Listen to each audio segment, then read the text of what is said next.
A epopeia de Gilgamesh. Gilgamesh, rei de Uruk. Proclamarei ao mundo os feitos de Gilgamesh. Eis o homem para quem todas as coisas eram conhecidas. Eis o rei que percorreu as nações do mundo. Ele era sábio, ele viu coisas misteriosas e conheceu segredos. Ele nos trouxe uma história dos dias que antecederam o dilúvio. Partiu numa longa jornada, cansou-se, exauriu-se em trabalhos e, ao retornar, descansou e gravou na pedra toda a sua história. Quando os deuses criaram Gilgamesh, deram-lhe um corpo perfeito. Shamash, o glorioso sol, dotou de grande beleza. Haddad, o rei da tempestade, deu-lhe coragem. Os grandes deuses tornaram sua beleza perfeita, superior à de todos os outros seres, terrível como um enorme touro selvagem. Eles o fizeram 2/3 Deus e 1/3 homem. Em Uruk ele construiu muralhas, grandes baluartes, e o abençoado templo de Ana, consagrado a Anu, o deus do firmamento, e a Ishtar, a deusa do amor. Olhai ainda hoje a parte exterior, por onde corre a cornija, tem o brilho do cobre. Sua parte interior não conhece rival. Tocai a soleira, ela é antiga. Aproximai-vos de Ana, a morada de Ishtar, Nossa Senhora do Amor e da Guerra inigualável, não há homem ou rei que possa construir algo que se equipare. Subi as muralhas de Uruk. Digo, caminhai por cima delas. Observai atentamente o terraço da fundação, examinai o trabalho de alvenaria não é feito com tijolos cozidos, e bem feito. Os 7 sábios lançaram suas fundações. 1. A chegada de Enkidu.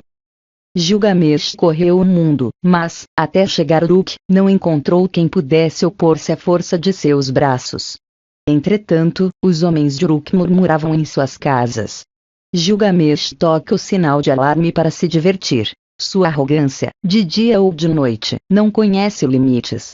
Não há pai a quem tenha sobrado a um filho, pois Gilgamesh os leva a todos, até mesmo as crianças. E, no entanto, um rei deveria ser um pastor para seu povo. Sua luxúria não poupa uma só virgem para seu amado, nem a filha do guerreiro nem a mulher do nobre. No entanto, é este o pastor da cidade, sábio, belo e resoluto. Os deuses escutaram o lamento do povo. Os deuses do céu gritaram para o senhor de Uruk, para Anu, o deus de Uruk. Uma deusa o fez forte como um touro selvagem. Ninguém pode opor-se à força de seus braços. Não há pai a quem tenha sobrado a um filho, pois Gilgamesh os leva a todos. E é este o rei, o pastor de seu povo. Sua luxúria não poupa uma só virgem para seu amado, nem a filha do guerreiro nem a mulher do nobre. Depois de Anu ter escutado seu lamento, os deuses gritaram para Aruru, a deusa da criação: vos o fizestes, ó Aruru, criai agora um outro igual, que seja tão parecido com ele quanto seu próprio reflexo, que seja seu segundo eu, coração tempestuoso com coração tempestuoso. Que eles se enfrentem e deixem Uruk em paz. A deusa então concebeu em sua mente uma imagem cuja essência era a mesma de Anu, o deus do firmamento. Ela mergulhou as mãos na água e tomou um pedaço de barro. Ela deixou cair na selva, e assim foi criado o nobre Enkidu. Havia nele virtudes do deus da guerra, do próprio Ninurta. Seu corpo era rústico, seus cabelos como os de uma mulher. Eles ondulavam como o cabelo de Nisaba, a deusa dos grãos.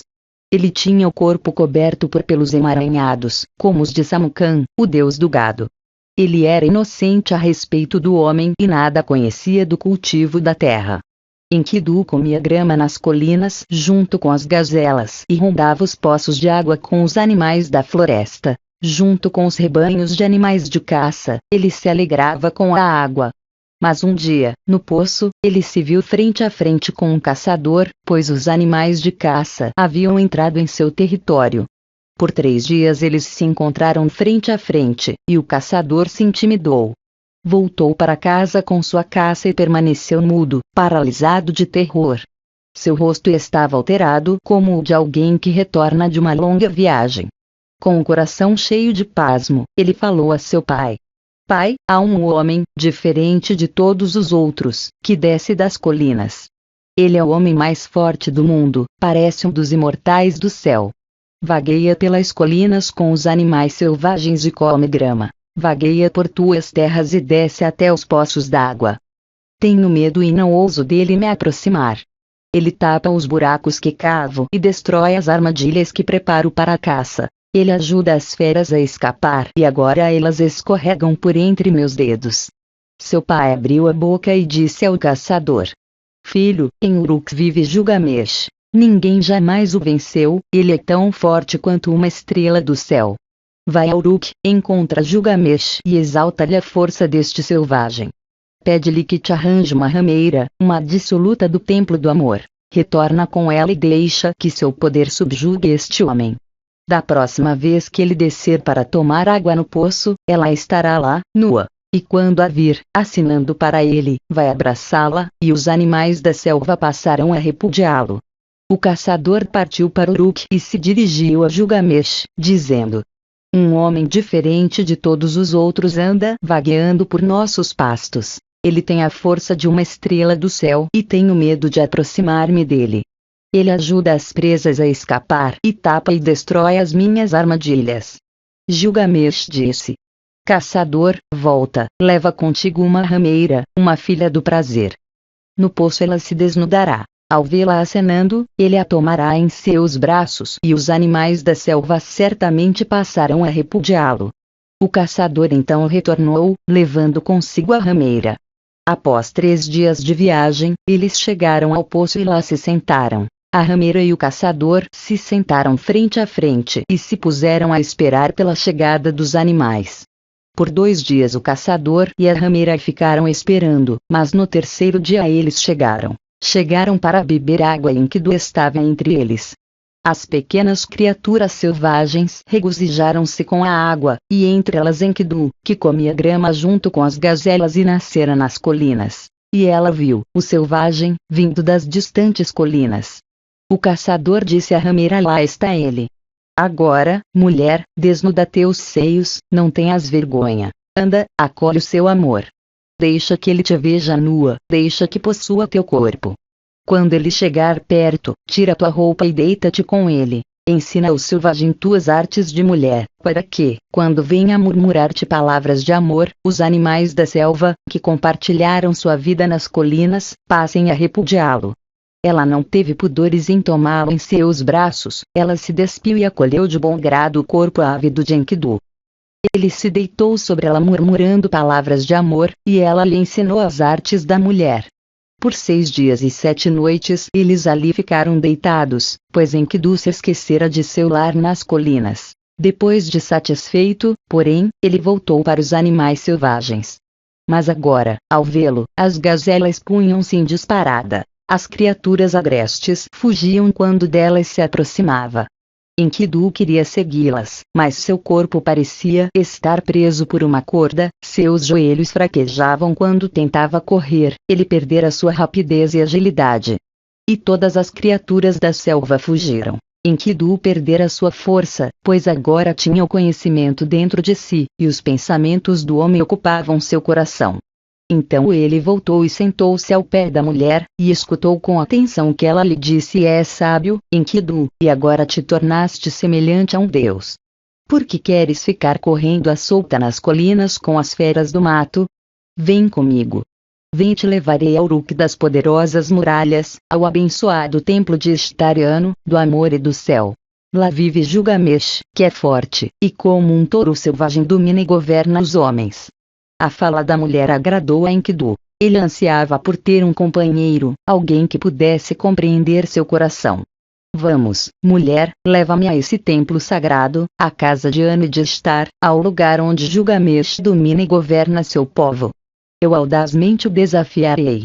Gritarei em Uruk: sou o mais forte daqui, vim para mudar a velha ordem, sou aquele que nasceu nas colinas, sou aquele que é de todos o mais forte. Ela disse: vamos, e deixa que ele te veja o rosto. Sei muito bem onde se encontra Gilgamesh na grande Uruk.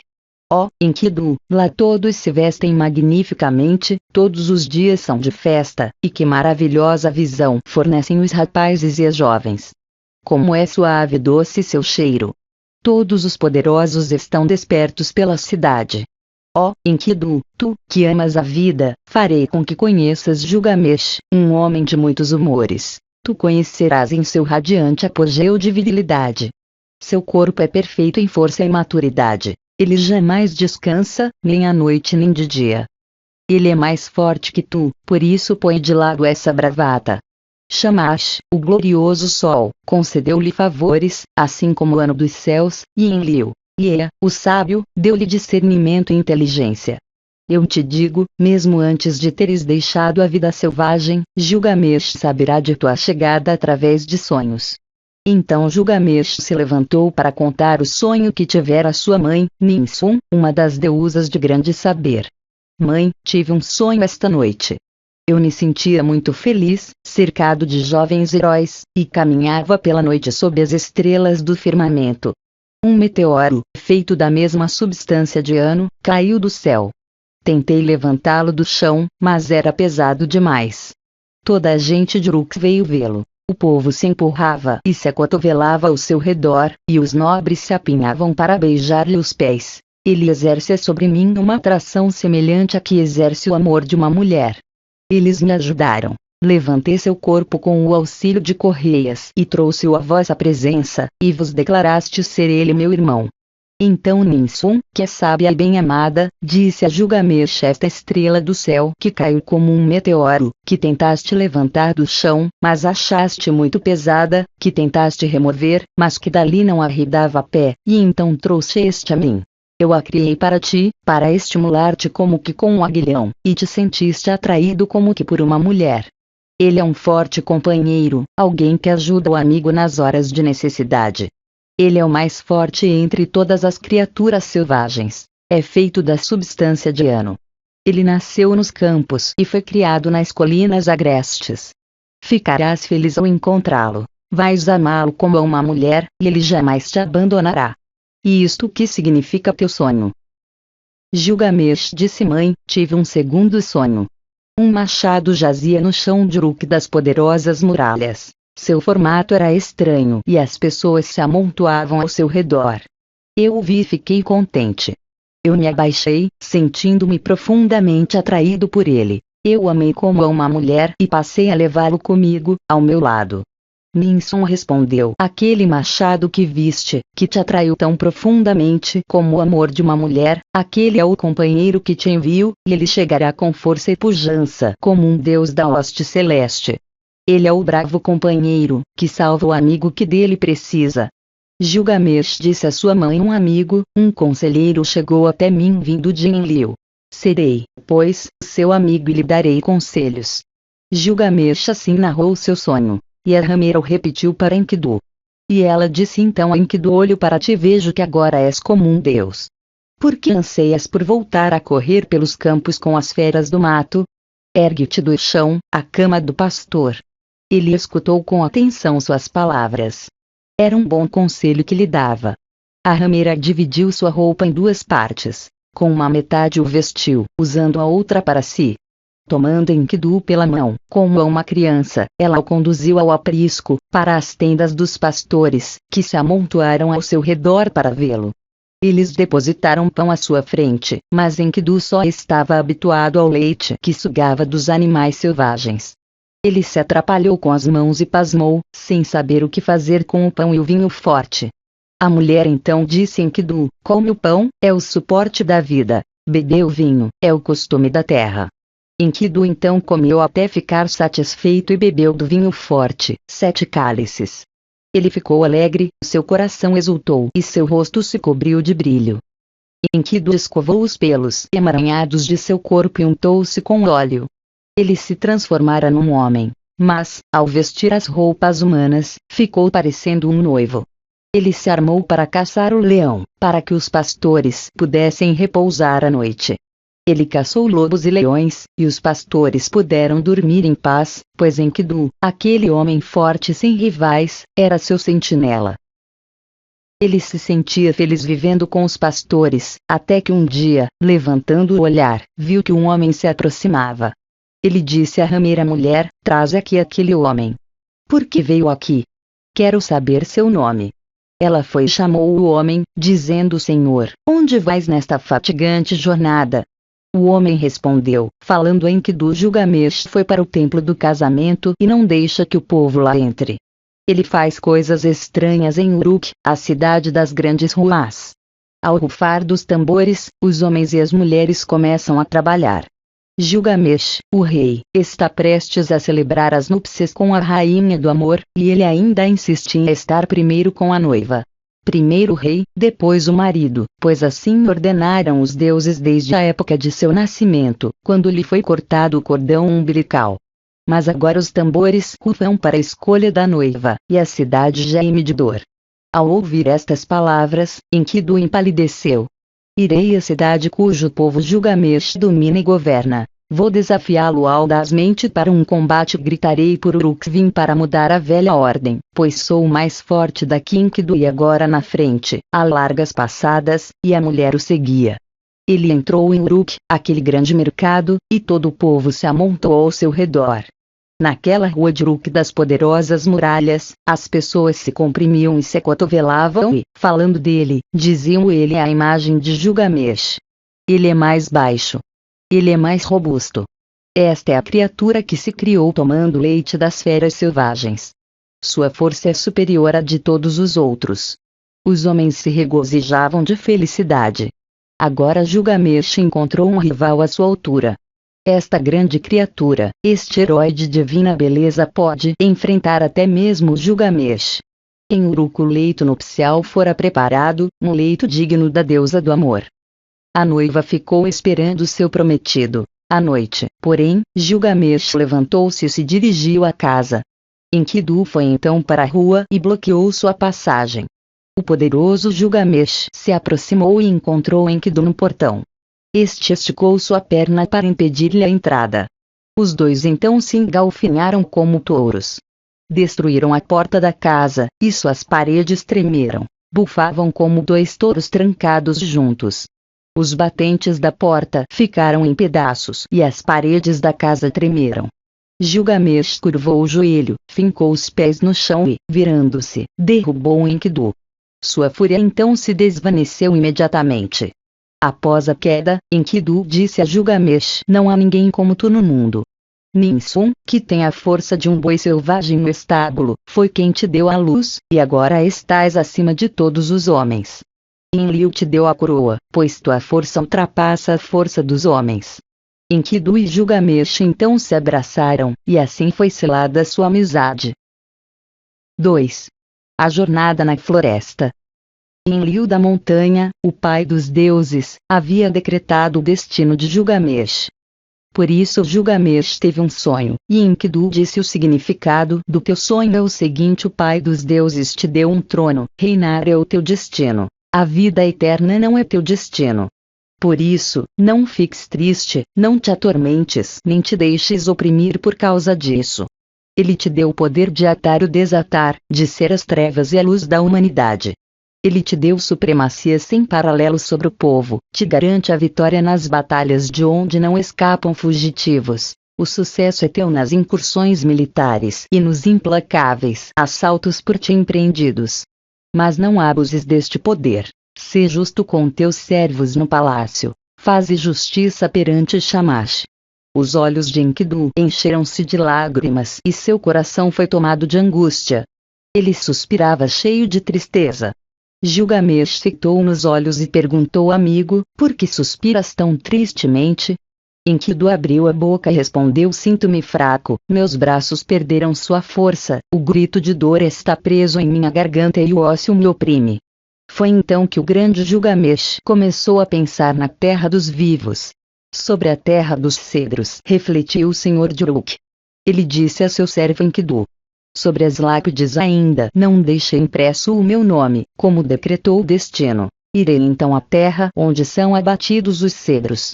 No lugar onde estão inscritos os nomes de homens ilustres, deixarei gravado o meu nome. Onde nome de homem algum foi jamais inscrito, mandarei erigir um monumento aos deuses. Por causa do mal que existe sobre a terra, nós iremos à floresta destruir esse mal, pois é lá que mora o feroz gigante Umbaba, cujo nome é Enormidade. Mas Enkidu suspirou tristemente e disse: descobri essa floresta quando corria no mato com as feras selvagens. Ela se estende por 10.000 léguas em todos os sentidos.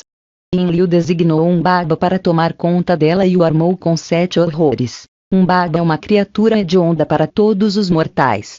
Seu rugido é como uma terrível borrasca, seu hálito é como fogo, suas mandíbulas, a própria morte. Ele guarda tão bem os cedros que consegue ouvir um novilho se mexer na selva a 60 léguas de distância. Que espécie de homem iria de sua própria vontade penetrar nesta terra e explorar suas profundezas? Eu te digo, a fraqueza toma conta de todo aquele que dela se aproxima. Ninguém luta com um baba em pé de igualdade. Ele é um grande guerreiro, um ariete. O sentinela da floresta jamais dorme, Gilgamesh. Gilgamesh replicou. E que homem pode chegar ao céu? Somente os deuses vivem eternamente na companhia do glorioso Shamash. Nós, homens, temos nossos dias contados. Nossos trabalhos e empreendimentos são como um sopro de vento. Como, então, já estás com medo? Embora seja teu senhor, irei na frente e poderás gritar com segurança. Avante, não há nada a temer. Se eu cair, deixarei então um nome que ficará para a posteridade. Os homens dirão a meu respeito.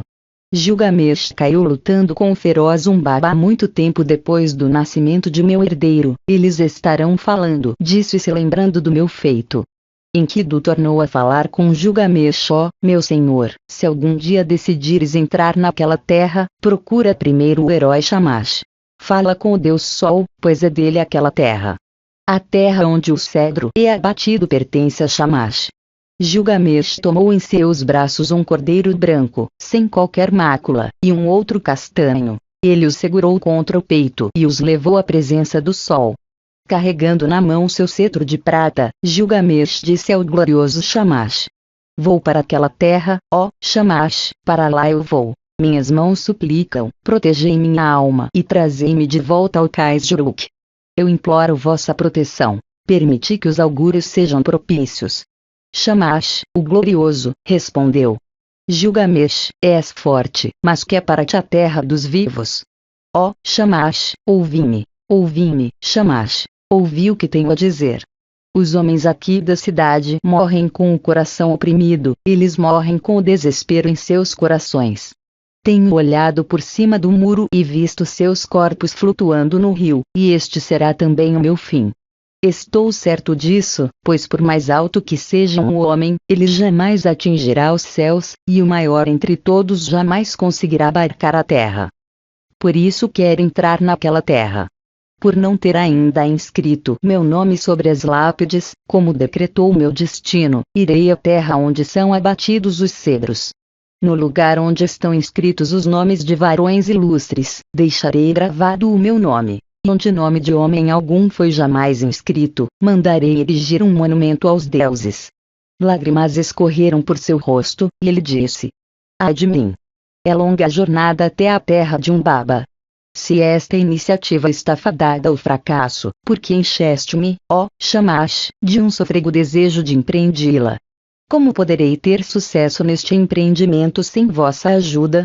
Se eu morrer naquela terra, morrerei sem rancor. Mas, se retornar, gloriosos serão os presentes e louvores que dedicarei a Shamash.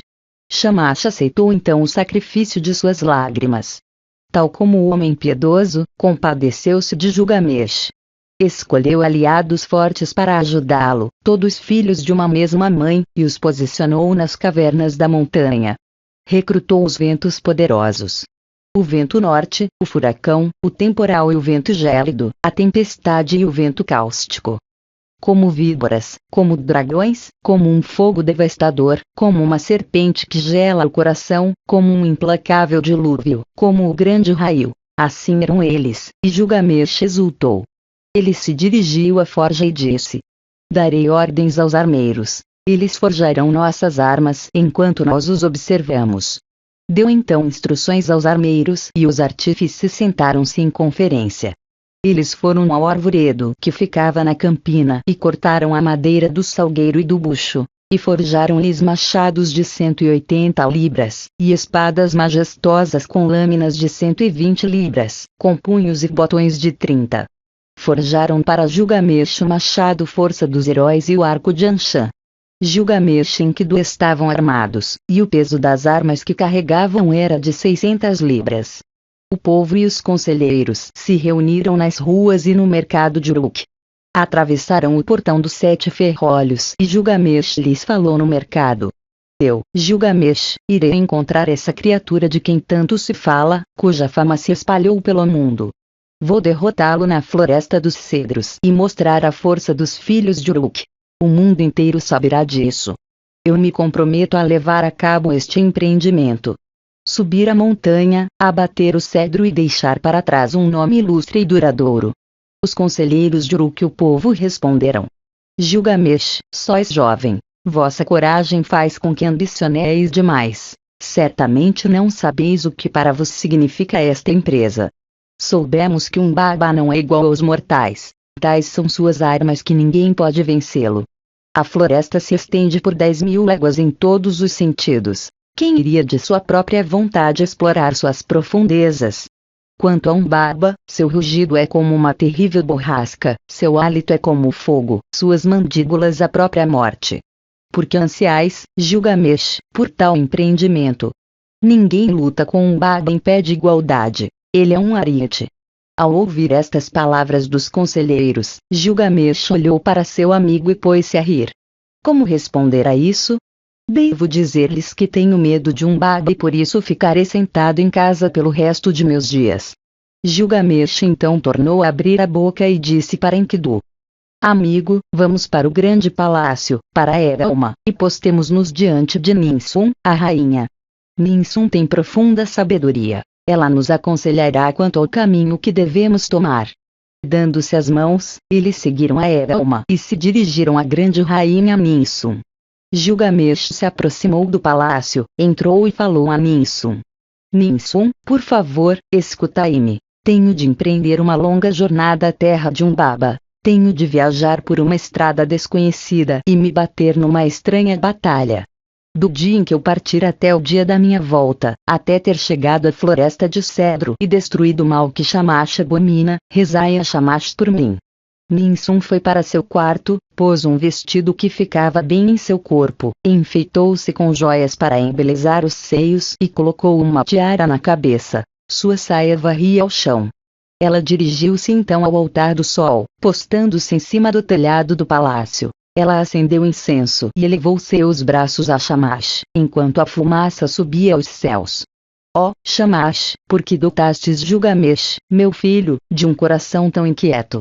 Por que vos o incitastes, e ele agora está prestes a partir numa longa jornada para a terra de um Baba. Ele vai viajar por uma estrada desconhecida e se bater numa estranha batalha. Do dia em que ele partir até o dia de sua volta, até que tenha chegado à floresta de cedro, morto um Baba e destruído o mal que vós, Shamash, abominais, não vos esqueçais dele. Deixai que vossa amada esposa, Aya, Aurora, vos lembre sempre disso, e ao final do dia entregai sua guarda à sentinela da noite, para que mal algum lhe advenha.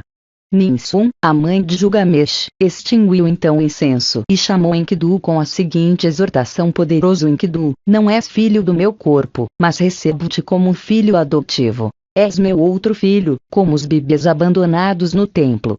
Serve a Gilgamesh como estas crianças servem ao templo e à sacerdotisa que os criou. Na presença de minhas servas, de meus sacerdotes e hierofantes, eu o declaro. Ela colocou então em torno de seu pescoço o amuleto do juramento e disse-lhe: eu te confio meu filho, traze-o de volta para mim em segurança. Trouxeram-lhes então as armas. Depositaram em suas mãos as grandes espadas com suas bainhas de ouro, o arco e a aljava. Gilgamesh tomou o machado em suas mãos, pôs o arco de Anshan e a aljava sobre o ombro e afivelou a espada a seu cinto. Estavam armados e prontos para partir. O povo havia chegado e se apinhava ao seu redor perguntando quando retornareis à cidade. Os conselheiros abençoaram Gilgamesh e o advertiram: não confieis demais em vossa própria força, tende cuidado e poupai vossos golpes no começo da luta. O que for à frente deve proteger seu companheiro, o bom guia que conhece o caminho protege seu amigo.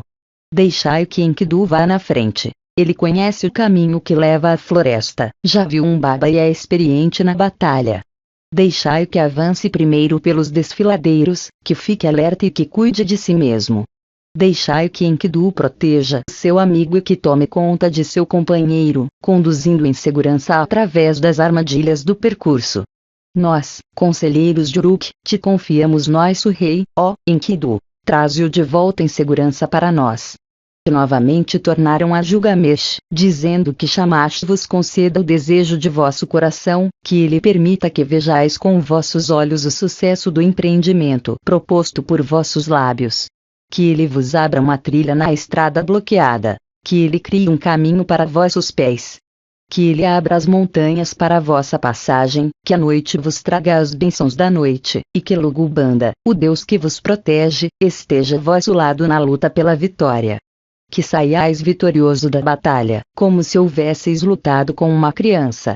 Lavai vossos pés no rio de Umbaba, ao qual vos diriges. Cavai um poço à noite e tende sempre água pura e límpida em vosso odre. Oferecei água fria a Shamash e não vos esqueçais de Lugubanda. Enkidu então abriu a boca e disse: avante, não há nada a temer. Segue-me, pois conheço o lugar onde vive Umbaba e as trilhas por onde ele passa. Deixa que os conselheiros retornem. Não há o que temer. Ao ouvirem isso, os conselheiros se despediram de Gilgamesh. Ide, Gilgamesh, que vosso Deus protetor vos ajude e vos traga de volta com segurança ao cais de Uruk. Depois de 20 léguas de viagem, eles quebraram seu jejum. Depois de outras 30, pararam para passar a noite. Caminharam 50 léguas num dia. Em 3 dias, haviam percorrido o equivalente a uma jornada de 1 mês e 2 semanas. Eles atravessaram 7 montanhas antes de chegar ao portão da floresta. Enkidu então gritou para Gilgamesh: não te embrenhes na floresta. Ao abrir o portão, minha mão perdeu sua força. Gilgamesh respondeu: caro amigo, não fales como um covarde. Sobrepujamos tantos perigos e viajamos tanto para acabar voltando. Tu, que carregas a experiência de tantas batalhas e guerras, fica perto de mim e não terás medo da morte. Fica do meu lado e tua fraqueza passará, os tremores abandonarão tua mão. Preferirias, amigo, ficar para trás? Não, desceremos juntos ao coração da floresta. Deixa as batalhas que estão por vir despertarem tua coragem. Esquece a morte e segue-me, um homem resoluto mas prudente. Quando 2 homens estão juntos, cada um se protege e escuda seu companheiro, e, se eles caem, deixam para trás um nome ilustre e duradouro. Juntos eles se dirigiram à floresta e chegaram à Montanha Verde. Ali pararam, estupefatos, ficando imóveis à floresta. Viram a altura do cedro, examinaram o caminho que penetrava na floresta e a trilha por onde Umbaba costumava passar. O caminho era largo e fácil de percorrer. Eles contemplaram a montanha dos cedros, a morada dos deuses e o trono de Ishtar. O enorme cedro se elevava em frente à montanha. Sua sombra era linda e cheia de conforto. A montanha e a clareira eram cobertas pelo verde do matagal. Ali Gilgamesh cavou um poço antes do pôr do sol. Ele subiu a montanha, deitou farinha fina ao chão e disse: ó montanha, morada dos deuses, trazei-me um sonho auspicioso. Os 2 então deram-se as mãos e se deitaram para dormir, e o sono que flui da noite os envolveu docemente. Gilgamesh sonhou, e à meia-noite o sono o deixou. Gilgamesh contou seu sonho ao amigo. Enkidu: o que foi que me acordou se não foste tu? Amigo, tive um sonho. Levanta e olha o despenhadeiro da montanha. O sonho enviado pelos deuses foi interrompido. Ah, meu amigo, que sonho tive eu! Terror e confusão. Eu havia agarrado um touro selvagem no meio da floresta. Ele urrava e batia com a pata no chão, levantando uma poeira que escureceu todo o céu.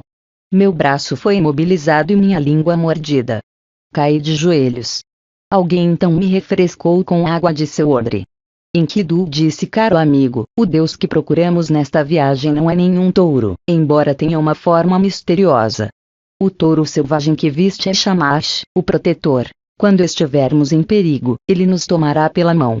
Aquele que te deu água tirada de seu odre é Lugubanda, teu Deus protetor, aquele que zela por teu bom nome. Unidos a ele, nós 2 juntos realizaremos um feito cuja fama jamais será esquecida. Gilgamesh disse: tive um outro sonho. Nós nos encontrávamos num desfiladeiro profundo da montanha, e perto dela éramos como minúsculas moscas de pântano. De repente a montanha desmoronou. Ela me atingiu e me derrubou. Veio então uma luz de brilho intolerável, e nela, alguém cuja beleza e graça eram superiores à beleza deste mundo. Ele me puxou debaixo da montanha e deu-me água para beber. Meu coração se sentiu confortado e ele tornou a colocar-me de pé sobre o chão. Enkidu, o filho das Campinas, então disse: desçamos a montanha e vamos conversar sobre isso. E disse a Gilgamesh, o jovem deus: teu sonho é bom, teu sonho é excelente. A montanha que viste é um baba. Agora sei com certeza que vamos pegá-lo, liquidá-lo e atirar seu corpo lá de cima, como a montanha que caiu sobre a planície. No dia seguinte, depois de percorrer 20 léguas, eles quebraram seu jejum e, depois de mais 30 léguas, pararam para dormir. Cavaram um poço antes do pôr do sol, e Gilgamesh subiu a montanha. Ele deitou farinha fina ao chão e disse: ó montanha, morada dos deuses, mandai um sonho para Enkidu, fazei com que seja um sonho auspicioso. A montanha moldou um sonho para Enkidu e ele lhe foi enviado. Era um sonho ominoso. Uma chuva fria passava por cima dele e fazia com que fosse obrigado a se agachar, como a cevada da montanha que se curva sob um temporal. Mas Gilgamesh ficou sentado com o queixo sobre os joelhos até que o sono, que flui para toda a humanidade, se apoderou dele. Então, à meia-noite, o sono deixou-o. Ele se levantou e disse para o amigo: tu me chamaste. Porque acordei. Tu me tocaste. Porque me sinto aterrorizado? Será que algum Deus não passou por nós, pois meus membros estão paralisados pelo medo? Amigo, tive um terceiro sonho, e este sonho foi absolutamente terrível. Os céus troavam e a terra rugia de volta. A luz do dia apagou-se e a escuridão se instalou. Os raios caíam, o fogo ardia com um brilho intenso, as nuvens baixaram do céu e derramaram sobre a terra uma chuva mortal. Então o brilho se extinguiu, o fogo se apagou, e tudo ao nosso redor havia se transformado em cinzas. Desçamos a montanha e vamos conversar sobre isto, e pensar sobre o que devemos fazer. Depois de descerem a montanha, Gilgamesh tomou o machado em sua mão e abateu o cedro. Quando, à distância, um baba ouviu o barulho, ficou furioso e gritou: quem violou minha floresta e abateu o meu cedro? Mas o glorioso Shamash gritou para eles do céu: avante, não temais. Mas uma fraqueza se apoderara de Gilgamesh. Ele fora repentinamente tomado por um sono profundo. Ele se estendeu no chão sem dizer uma só palavra, como num sonho. Enkidu tocou-o, mas ele não se levantou. Enkidu lhe falou, mas ele não respondeu. Ó Gilgamesh, senhor da planície de Kullarbo, o mundo vai escurecendo, as sombras se espalham sobre sua superfície. Eis os últimos e trêmulos raios do crepúsculo. Shamash partiu, sua cabeça incandescente repousa no colo de sua mãe Ningal. Ó Gilgamesh, por quanto tempo ficarás assim, dormindo? Não permitas jamais que tua mãe, aquela que te deu a luz, seja forçada a velar-te na praça da cidade. Gilgamesh por fim escutou-o. Ele vestiu seu peitoral, a voz dos heróis, que pesava 30 ciclos. Ele o colocou em seu corpo como se fosse o mais leve dos trajes. Gilgamesh estava totalmente coberto. Sua postura era semelhante à do touro quando calca o chão. Seus dentes se cerraram.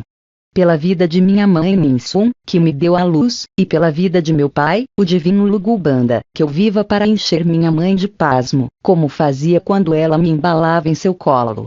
Ele tornou a repetir para Enkidu: pela vida de Ninsun minha mãe, que me deu a luz, e pela vida de meu pai, o divino Lugubanda, até que tenhamos lutado com este homem, se homem ele é, ou este Deus, se Deus ele é, a via que tomei para chegar à terra dos vivos não me levará de volta ao Uruk. Então Enkidu, o fiel companheiro, implorou em resposta: ó, meu senhor, tu não conheces este monstro e por isso não tens medo. Eu o conheço e estou aterrorizado. Seus dentes são como as presas do dragão, seu semblante é como o do leão, a fúria de seu ataque se assemelha da torrente do dilúvio. Com seu olhar ele esmaga as árvores da floresta e os juncos dos pântanos. Ó, meu senhor, podes prosseguir em tua incursão por este território se quiseres, mas eu retornarei à cidade. Contarei teus feitos gloriosos à tua mãe até que ela grite de júbilo. Falarei então da morte que se seguiu até que ela chore de amargura. Mas Gilgamesh disse: ainda não estou preparado para a imolação e para o sacrifício. A barca dos mortos não descerá o rio comigo, nem tampouco será necessário que se prepare para mim uma mortalha de 3 pregas. Meu povo também será poupado da tristeza. A pira não será acesa em minha casa. Minha morada não será consumida pelo fogo. Dá-me tua ajuda hoje e te ajudarei amanhã. O que poderá então dar errado com nós dois juntos? Todas as criaturas nascidas da carne terão um dia que tomar um lugar na barca do oeste, e, quando ela afundar, quando a barca de Magellan afundar, elas perecerão. Mas nós continuaremos em frente e olharemos este monstro de frente. Se teu coração está tomado de medo, joga fora esse medo. Se há terror nele, joga fora esse terror. Toma o machado em tua mão e lança-te ao ataque. Aquele que abandona a luta não fica em paz. Baba irrompeu de sua sólida casa de cedro. Enkidu então gritou: ó, Gilgamesh, lembra-te agora de tuas bravatas em Uruk. Avante, ataca, filho de Uruk, não há o que temer. Ao ouvir estas palavras, Gilgamesh recobrou sua coragem. Ele respondeu: rápido, cerca o sentinela. Se ele passar por ali, não deixes que fuja para a floresta, onde acabará desaparecendo. Ele vestiu apenas o primeiro de seus 7 esplendores e ainda não colocou os outros 6. Vamos apanhá-lo antes que se arme. Gilgamesh resfolegou como um touro enfurecido. O sentinela da floresta virou-se ameaçadoramente, e Gilgamesh gritou. Baba balançava e sacudia a cabeça, ameaçando Gilgamesh. O olho do gigante fixara-se nele, o olho da morte. Gilgamesh então invocou o Shamash com os olhos cheios de lágrimas. Ó, glorioso Shamash, tomei o caminho que me ordenastes, mas se não me mandar de socorro, como poderei escapar? O glorioso Shamash escutou sua prece e convocou o grande vento, o vento norte, o furacão, o temporal e o vento gélido, a tempestade e o vento cáustico. Eles chegaram como dragões, como o fogo devastador, como a serpente que gela o coração, como o implacável dilúvio, como os grandes raios. Os 8 ventos se lançaram contra Baba, atingindo seus olhos. Ele foi imobilizado, não conseguindo mover-se para frente ou para trás. Gilgamesh gritou. Pela vida de Ninsun, minha mãe, e do divino Lugubanda, meu pai, nesta terra, na terra dos vivos, descobri tua morada. Vim a esta terra com meus frágeis braços e minhas pequenas armas para enfrentar-te, e agora entrarei em tua casa. Ele então abateu o primeiro cedro. Eles cortaram seus galhos e os depositaram ao pé da montanha. Ao primeiro golpe do machado Baba explodiu de ira, mas eles foram em frente. Abateram 7 cedros, cortaram e amarraram seus galhos e os depositaram ao pé da montanha. E por 7 vezes Baba lançou sobre eles o brilho de sua glória. Eles chegaram à caverna do gigante quando se extinguiu o 7º clarão. Baba esmurrou sua coxa em sinal de desdém. O gigante foi se aproximando como um touro nobre e selvagem que foi amarrado na montanha, um guerreiro com os cotovelos presos e atados por uma corda. As lágrimas corriam de seus olhos e a palidez lhe cobriu o rosto. Gilgamesh, deixa-me falar. Jamais tive uma mãe, não, nem um pai para me criar. Nasci da montanha, ela me criou, e Enlil fez de mim o sentinela da floresta. Deixa-me ir, Gilgamesh, e serei teu servo. Tu serás meu senhor. Todas as árvores da montanha, que foram cuidadas por mim, serão tuas. Eu as abaterei e te construirei um palácio. Ele tomou o Gilgamesh pela mão e o conduziu à sua casa, e isso fez com que o coração do herói se enchesse de piedade. Ele invocou a vida celestial, a vida terrena, o próprio mundo inferior. Ó, Enkidu, não deveria o passarinho apanhado na armadilha retornar ao seu ninho, ou o prisioneiro para os braços de sua mãe? Enkidu respondeu. O mais forte dos homens cairá ante o destino se não tiver discernimento. Nantar, o fado maligno, que não faz distinção entre os homens, devorá-lo-á.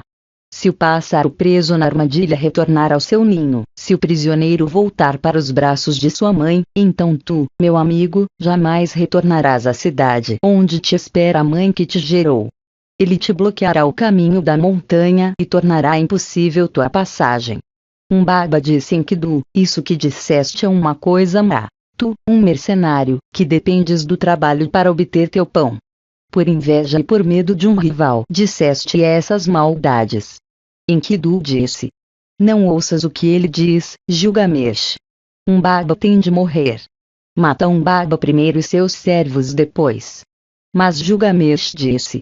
Se tocarmos nele, o brilho e o esplendor da luz serão perturbados. Ela perderá seu encanto e sua majestade. Seus raios se extinguirão. Enkidu disse a Gilgamesh. De modo algum, meu amigo. Primeiro apanhas o pássaro, e para onde então correrão os passarinos? Podemos depois procurar encanto e a majestade, enquanto os passarinos correm atarantados pela grama. Gilgamesh ouviu seu companheiro. Ele tomou o machado em sua mão, desembainhou a espada e acertou Umbaba com uma estocada no pescoço. Seu companheiro Enkidu golpeou uma segunda vez. Na terceira investida Umbaba tombou. Seguiu-se então uma grande confusão, pois este a quem eles haviam morto era o sentinela da floresta. Por 2 léguas os cedros estremeceram quando Enkidu abateu o vigia da floresta, aquele cuja voz fazia montes Hermon e Líbano tremerem. As montanhas e todas as colinas se achavam agora agitadas e comovidas, pois o guarda da floresta fora morto. Eles atacaram os cedros. Os 7 esplendores de Umbaba se extinguiram.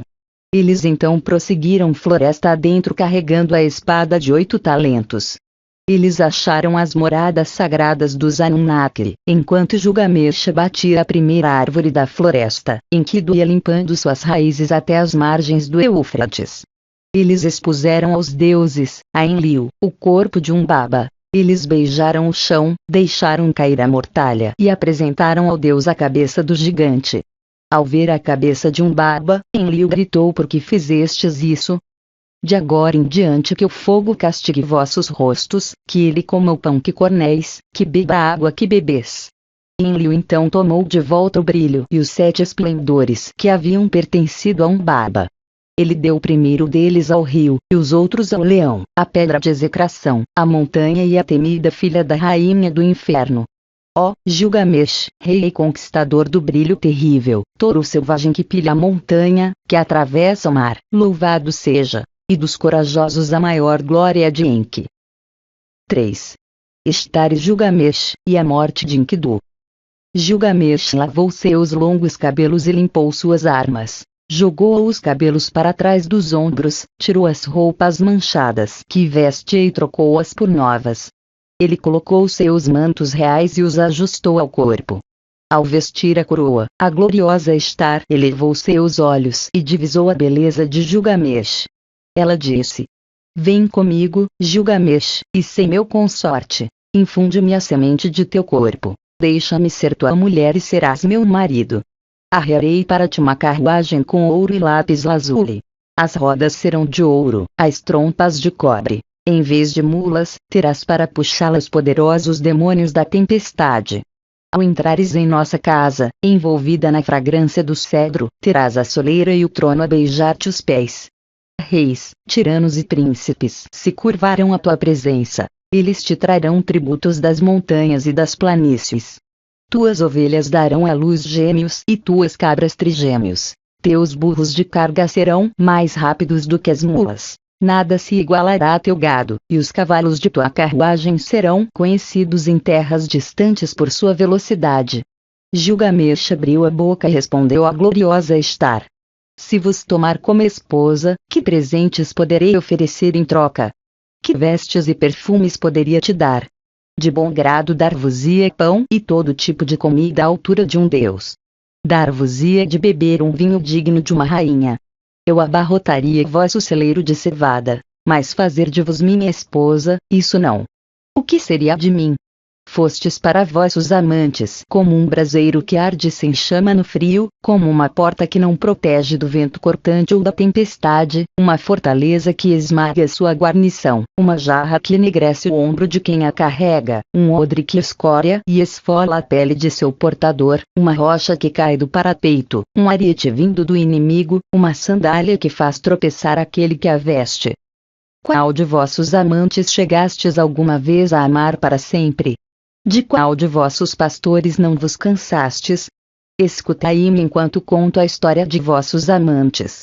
Havia Tammuz, o amor de vossa juventude. Decretastes por ele o choro e a lamentação, ano após ano.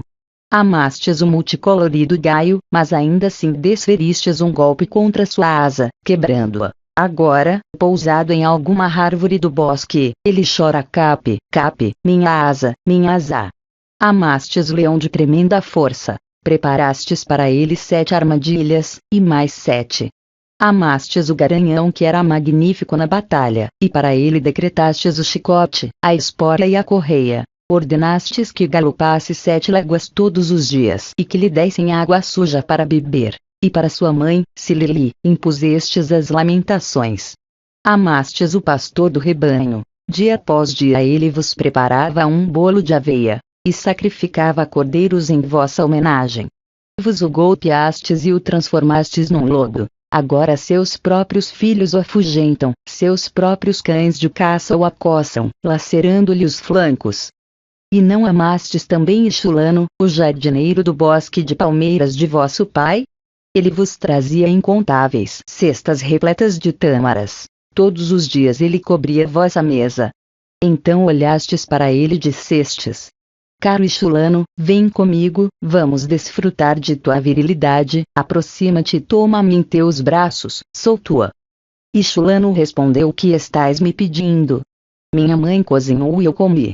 Por que deveria recorrer a alguém como vos para obter comida contaminada e pútrida? Pois desde quando um biombo de treliça é proteção suficiente contra a geada? Ao ouvir sua resposta lançastes contra ele um feitiço. Ele se transformou numa toupeira cega que habita as profundezas da terra, alguém cujos desejos estão sempre além de seu alcance. E, se nos uníssemos, será que eu não receberia o mesmo tratamento dispensado a todos esses que um dia amastes? Ao ouvir esta resposta, Estar foi tomada de uma implacável cólera. Ela subiu aos céus e chorou convulsivamente diante de seu pai, Anu, e sua mãe, Anion. E disse: Pai, Gilgamesh cobriu-me de insultos. Ele expôs toda a minha abominável conduta, denunciou minhas infâmias e torpezas. Anu abriu a boca e disse: És um pai de deuses. Não discutiste com Gilgamesh, o rei, e por isso ele denunciou tua abominável conduta, tuas infâmias e torpezas. Estar abriu a boca e tornou a falar: Pai, dai-me o touro do céu para destruir Gilgamesh. Enchei, eu vos peço, Gilgamesh de arrogância para sua própria destruição. Mas, se vos recusardes a me dar o touro do céu, destruirei os portões do inferno e despedaçarei seus ferrolhos. Haverá confusão entre os seres que estão nas camadas superiores e os que estão nas profundezas da terra. Trarei os mortos para cima, para que se alimentem como os vivos, e a hoste dos mortos será mais numerosa que a dos vivos. Anu disse a poderosa Estar: Se eu fizer o que tu me pedes, haverá 7 anos de seca por toda a Uruk. O trigo só terá palha e nada de semente. Guardaste uma quantidade suficiente de grãos para as pessoas e capim para o gado. Estar replicou: Guardei grãos para as pessoas e capim para o gado. Há uma quantidade suficiente de grãos e capim para os 7 anos de trigo sem semente. Ao ouvir a resposta de Estar, Anu entregou-lhe o touro do céu para que fosse conduzido pelo cabresto até Uruk. Quando eles chegaram aos portões da cidade, o touro dirigiu-se ao rio. Ele bufou uma vez e a terra abriu-se em fendas, engolindo a vida de 100 homens. Ele bufou uma segunda vez e mais fendas se abriram, levando a vida de 200 homens. Na terceira vez novas fendas se abriram, lançando Enkidu para a frente. Mas ele imediatamente recuperou o equilíbrio, se esquivou e lançou-se sobre o touro agarrando-o pelos chifres. O touro do céu espumava em seu rosto e o escoriava com a parte mais grossa de sua cauda. Enkidu gritou para Gilgamesh. Amigo, nós alardeamos que deixaríamos uma fama duradoura atrás de nossos nomes. Agora enfia tua espada entre a nuca e os chifres do touro. Gilgamesh foi então atrás da fera, agarrou o talo de sua cauda, enfiou a espada entre sua nuca e seu chifre e a matou. Depois de matarem o touro do céu, eles arrancaram seu coração e o ofereceram a Shamash. Os dois irmãos então descansaram. Mas Ishtar levantou-se e escalou a grande muralha de Uruk. Ela pulou para a torre e proferiu uma maldição. Ai de Gilgamesh, pois zombou de mim ao matar o touro do céu. Ao ouvir essas palavras, Enkidu arrancou a coxa direita do touro e atirou-lhe ao rosto, dizendo: Se pudesse colocar minhas mãos em ti, é isso que te faria, e açoitaria com as entranhas o teu corpo. Ishtar então conclamou sua gente, as prostitutas do templo, as jovens que cantavam e dançavam, as cortesãs. Em torno da coxa do touro do céu, organizou um velório de choro e lamentação. Mas Gilgamesh reuniu todos os ferreiros e alfagemes. Eles ficaram impressionados com a imensidão dos chifres, que eram revestidos de uma camada de lápis lazuli de 2 polegadas de espessura. Cada um deles pesava 15 quilos, e em seu interior cabia o equivalente a 6 medidas de óleo, que Gilgamesh ofereceu ao seu deus protetor, Lugubanda. Mas ele levou os chifres para o palácio e os pendurou na parede. Eles então lavaram suas mãos no Eufrates, abraçaram-se e foram embora. Atravessaram as ruas de Uruk, onde os heróis haviam se reunido para vê-los, e Gilgamesh virou-se para as jovens que cantavam e gritou: Quem é o mais glorioso dos heróis? Quem é o mais eminente entre os homens? Gilgamesh é o mais glorioso dos heróis, Gilgamesh é o mais eminente entre os homens. Houve então um banquete, e festejos, e o palácio encheu-se de alegria, até os heróis se deitarem, dizendo: Descansaremos agora até o amanhecer. Quando a manhã chegou, Enkidu levantou-se e gritou para Gilgamesh: Ó, meu irmão, que sonho tive esta noite! Anu, Enlil, Ea, e o celestial Shamash se reuniram em conselho, e Anu disse a Enlil: Por terem matado o touro do céu e por terem morto um barba, que tomava conta da montanha de cedro, um dos dois tem de morrer. O glorioso Shamash respondeu então ao herói Enlil: Foi sob tuas ordens que eles mataram um barba e o touro do céu, será que Enkidu tem de morrer apesar de ser inocente? Enlil virou-se bruscamente para o glorioso Shamash e disse, em fúria: Ousas dizer uma coisa dessas, tu que estavas sempre a acompanhá-los como se fosses um deles. Enkidu jazia estendido diante do amigo. Suas lágrimas vertiam copiosamente, e ele disse a Gilgamesh: Ó, meu irmão, és tão querido por mim, e eles no entanto vão tirar-me de ti. Ele tornou a falar: Devo sentar-me à entrada da casa dos mortos e jamais tornar a ver com meus olhos o meu querido irmão. Solitário e enfermo em seu leito, Enkidu amaldiçoava o portão como se ele fosse de carne viva. Tu, madeira do portão, inerte, insensível e apática, viajei 20 léguas procurando por ti, até achar o gigantesco cedro. Não há madeira igual em nossa terra. 72 côvados de altura e 24 de largura, eixo, virola e batente perfeitos. Foste feito pelo mestre dos artesãos de Nippur. Mas, pai, se eu soubesse o que aconteceria. Se soubesse que serias o único bem resultante desta aventura, teria levado o machado ao ar e te feito em pedaços, e em teu lugar construiria aqui um portão de vime. Pai, se pelo menos tivesses chegado aqui por obra de algum futuro rei, ou se um Deus te tivesse criado. Que ele apague o meu nome e o substitua pelo seu, que a maldição recaia sobre sua cabeça em vez de tombar sobre a de Enkidu. Ao primeiro brilho da alvorada, Enkidu levantou a cabeça e chorou diante do Deus Sol. Suas lágrimas corram por seu rosto ao brilho da luz solar. Deus Sol, eu vos imploro, a respeito daquele caçador infame, aquele caçador vil, por culpa de quem vinha receber menos que meu companheiro, fazei com que capture menos presas, tornai a caça mais escassa, fazei com que ele se enfraqueça, que receba a menor parte nas divisões entre os caçadores, que suas vítimas fujam de suas armadilhas. Depois de imprecar contra o caçador até desabafar seu coração, ele se voltou para a rameira. Crescera nele uma necessidade de também amaldiçoá-la. Quanto a ti, mulher, lanço-te uma grande maldição. Prometo-te um destino para toda a eternidade. Minha praga se abaterá sobre ti imediata e repentinamente. Ficarás sem teto para o teu comércio, pois não manterás casa com outras mulheres na taberna, mas terás de realizar teu negócio em lugares fétidos e empestados pelo vômito do bêbado. Teu preço será barato. Teus pequenos furtos serão lançados com desdém ao chão de tua choupana. Tu te sentarás na encruzilhada poeirenta do quarteirão dos oleiros. Farás tua cama à noite sobre um monte de estrume, e durante o dia tomarás teu lugar sob a sombra da muralha. Sarças e espinhos rasgarão teus pés. O bêbado e o sóbrio te golpearão o rosto e sentirás dores na boca. Que sejas despojada de tuas tintas purpúreas, pois também eu na selva com minha mulher tinha todos os tesouros que desejava. Ao ouvir as palavras de Enkidu, Shamash gritou-lhe do céu: Enkidu, porque amaldiçoas a mulher, a concubina que te ensinou a comer pão digno dos deuses e a beber o vinho dos reis? Ela, que colocou sobre ti um magnífico traje, não foi ela quem te deu o glorioso Gilgamesh por companheiro, e Gilgamesh, teu próprio irmão, não fez ele com que te deitasses num leito real e te reclinasses sobre um diva à esquerda de seu trono? Ele fez com que os príncipes da terra beijassem teus pés, e hoje todo o povo de Uruk chora e se lamenta por ti. Quando morreres, ele deixará seus cabelos crescerem por tua causa. Ele vestirá a pele de um leão e vagueará pelo deserto. Ao ouvir as palavras do glorioso Shamash, seu coração colérico se acalmou. Ele retirou a maldição e disse: Mulher, prometo-te um outro destino. A boca que te amaldiçoou agora te abençoa. Serás adorada por reis, príncipes e nobres.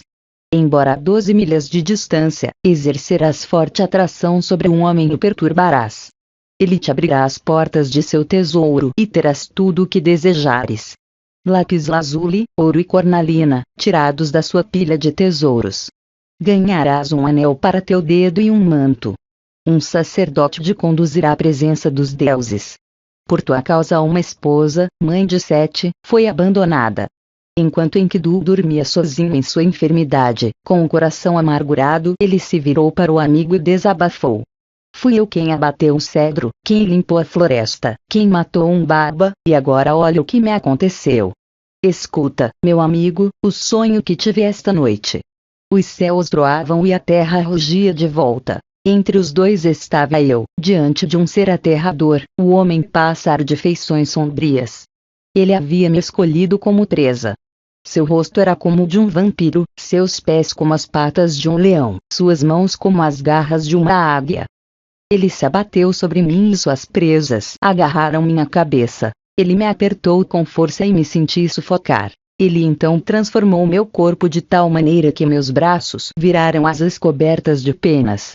Ele me olhou fixamente e levou-me para o palácio de Irkala, a rainha das trevas, a casa de onde ninguém que entra jamais torna a sair, a estrada sem retorno. Ali fica a casa onde as pessoas sentam-se no escuro, onde o pó é sua comida e o barro sua carne. Elas se vestem como os pássaros, tendo as asas como traje. Elas não veem a luz e sentam-se na escuridão. Eu entrei na casa do pó e vi os reis da terra, suas coroas guardadas para sempre. Vi tiranos e príncipes, todos aqueles que outrora usavam coroas reais e governavam o mundo. Aqueles que no passado haviam ocupado o lugar de deuses como Anu e Enlil agora trabalhavam como servos, buscando carne assada na casa do pó e carregando carne cozida e água fria tirada do odre. Na casa do pó em que entrei estavam os altos sacerdotes e os acólitos, os sacerdotes do êxtase e do encantamento. Lá se encontravam os servidores do templo e Etana, o rei de Kish, a quem outrora a águia carregou para o céu. Também vi Samucan, o deus do gado, e Ereshkigal, a rainha do mundo inferior. E, agachada em frente a ela, Belit-Sheri, escriba dos deuses e guardiã do livro da morte. Ela estava lendo uma tábua que tinha em suas mãos. Ela levantou a cabeça, me viu e falou: Quem trouxe este aqui? Eu então acordei e parecia um homem sangrado que erra solitário por entre os juncos. Alguém que foi agarrado pelo intendente e cujo coração bate disparado, cheio de agonia e terror. Gilgamesh havia se despido. Ele escutou as palavras do amigo e chorou intensamente. Ele abriu a boca e disse a Enkidu: quem na Uruk das poderosas muralhas tem tamanha sabedoria? Coisas estranhas foram ditas, porque teu coração fala assim tão estranhamente. Teu sonho foi grandioso, mas terrível. Devemos conservá-lo na memória apesar de seus horrores, pois ele demonstra que a miséria acaba abatendo-se sobre o homem saudável, que o fim da vida é doloroso. E Gilgamesh lamentou. Rezarei agora aos grandes deuses, pois meu amigo teve um sonho ominoso. O dia do sonho chegou ao fim, e Enkidu jazia enfermo. Passou um dia inteiro no leito e seu sofrimento aumentou. Enkidu disse a Gilgamesh, o amigo por quem ele abandonara sua vida no meio da natureza. Houve época em que lutei por ti, pela água da vida, e agora eu não tenho nada. Enkidu passou um segundo dia no leito e Gilgamesh velou por ele, mas a doença piorou. No terceiro dia, ele chamou Gilgamesh, acordando-o. Enkidu estava fraco e seus olhos já não enxergavam mais de tanto chorar. 10 dias se passaram e seu sofrimento aumentava. 11, 12 dias, e Enkidu continuava em seu leito de dor. Ele então chamou Gilgamesh e disse: amigo, a grande deusa me amaldiçoou e devo morrer na vergonha. Não morrerei como um homem que tomba durante a batalha. Eu temia ser derrubado na luta, mas feliz é aquele que morre lutando, pois eu morrerei na vergonha. E Gilgamesh chorou por Enkidu. Ao primeiro brilho da alvorada, ele elevou sua voz e falou aos conselheiros de Uruk: ouvi-me, homens ilustres de Uruk, choro por Enkidu, meu amigo. Com as lágrimas pungentes da mulher aflita choro por meu irmão. Ó, Enkidu, meu companheiro, foste o machado que levava ao meu lado, a força do meu braço, a espada em meu cinturão, o escudo que me protegia, um glorioso manto, meu mais belo ornamento. Um destino cruel roubou de mim. O asno selvagem e a gazela que como pai e mãe te criaram, todas as criaturas de cauda longa que te alimentaram choram por ti.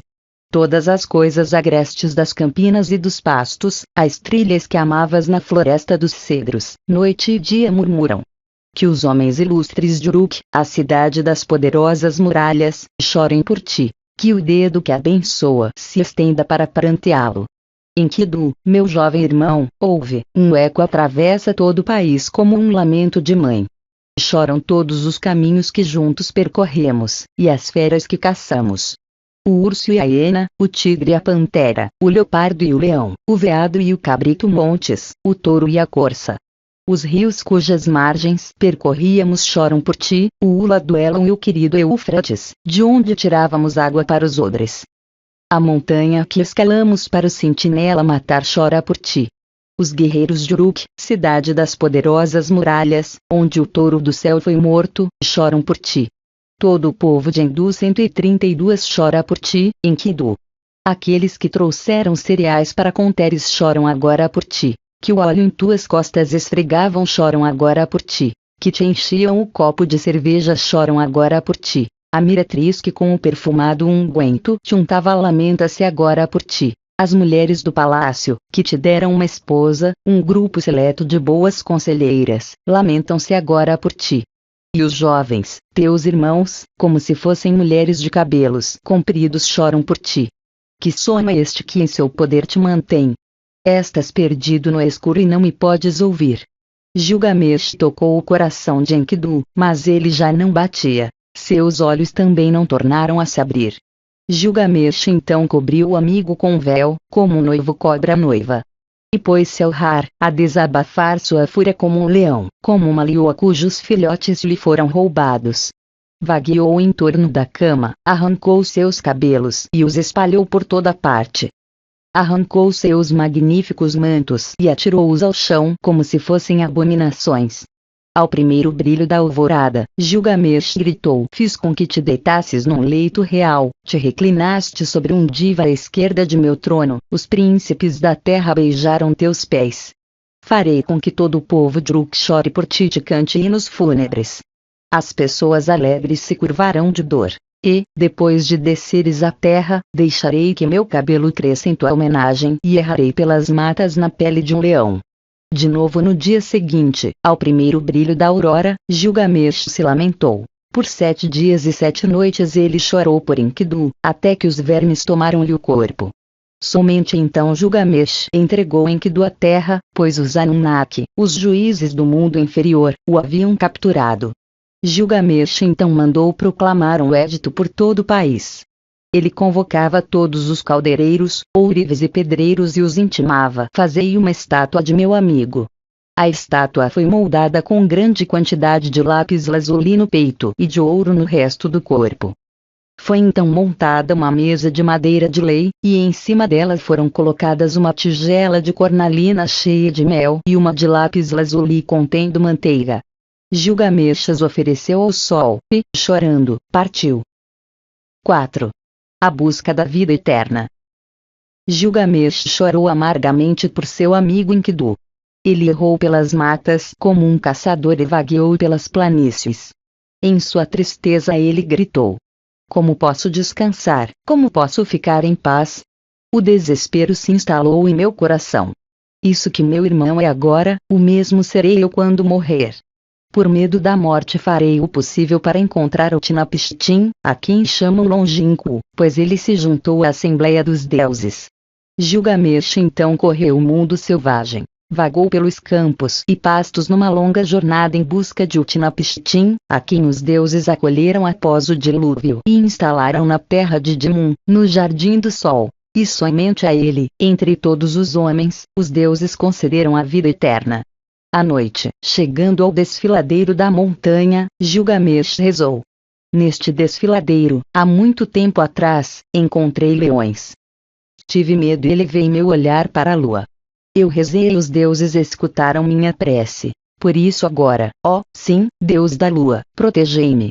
Após a oração, ele se deitou para dormir, até ser acordado de um sonho.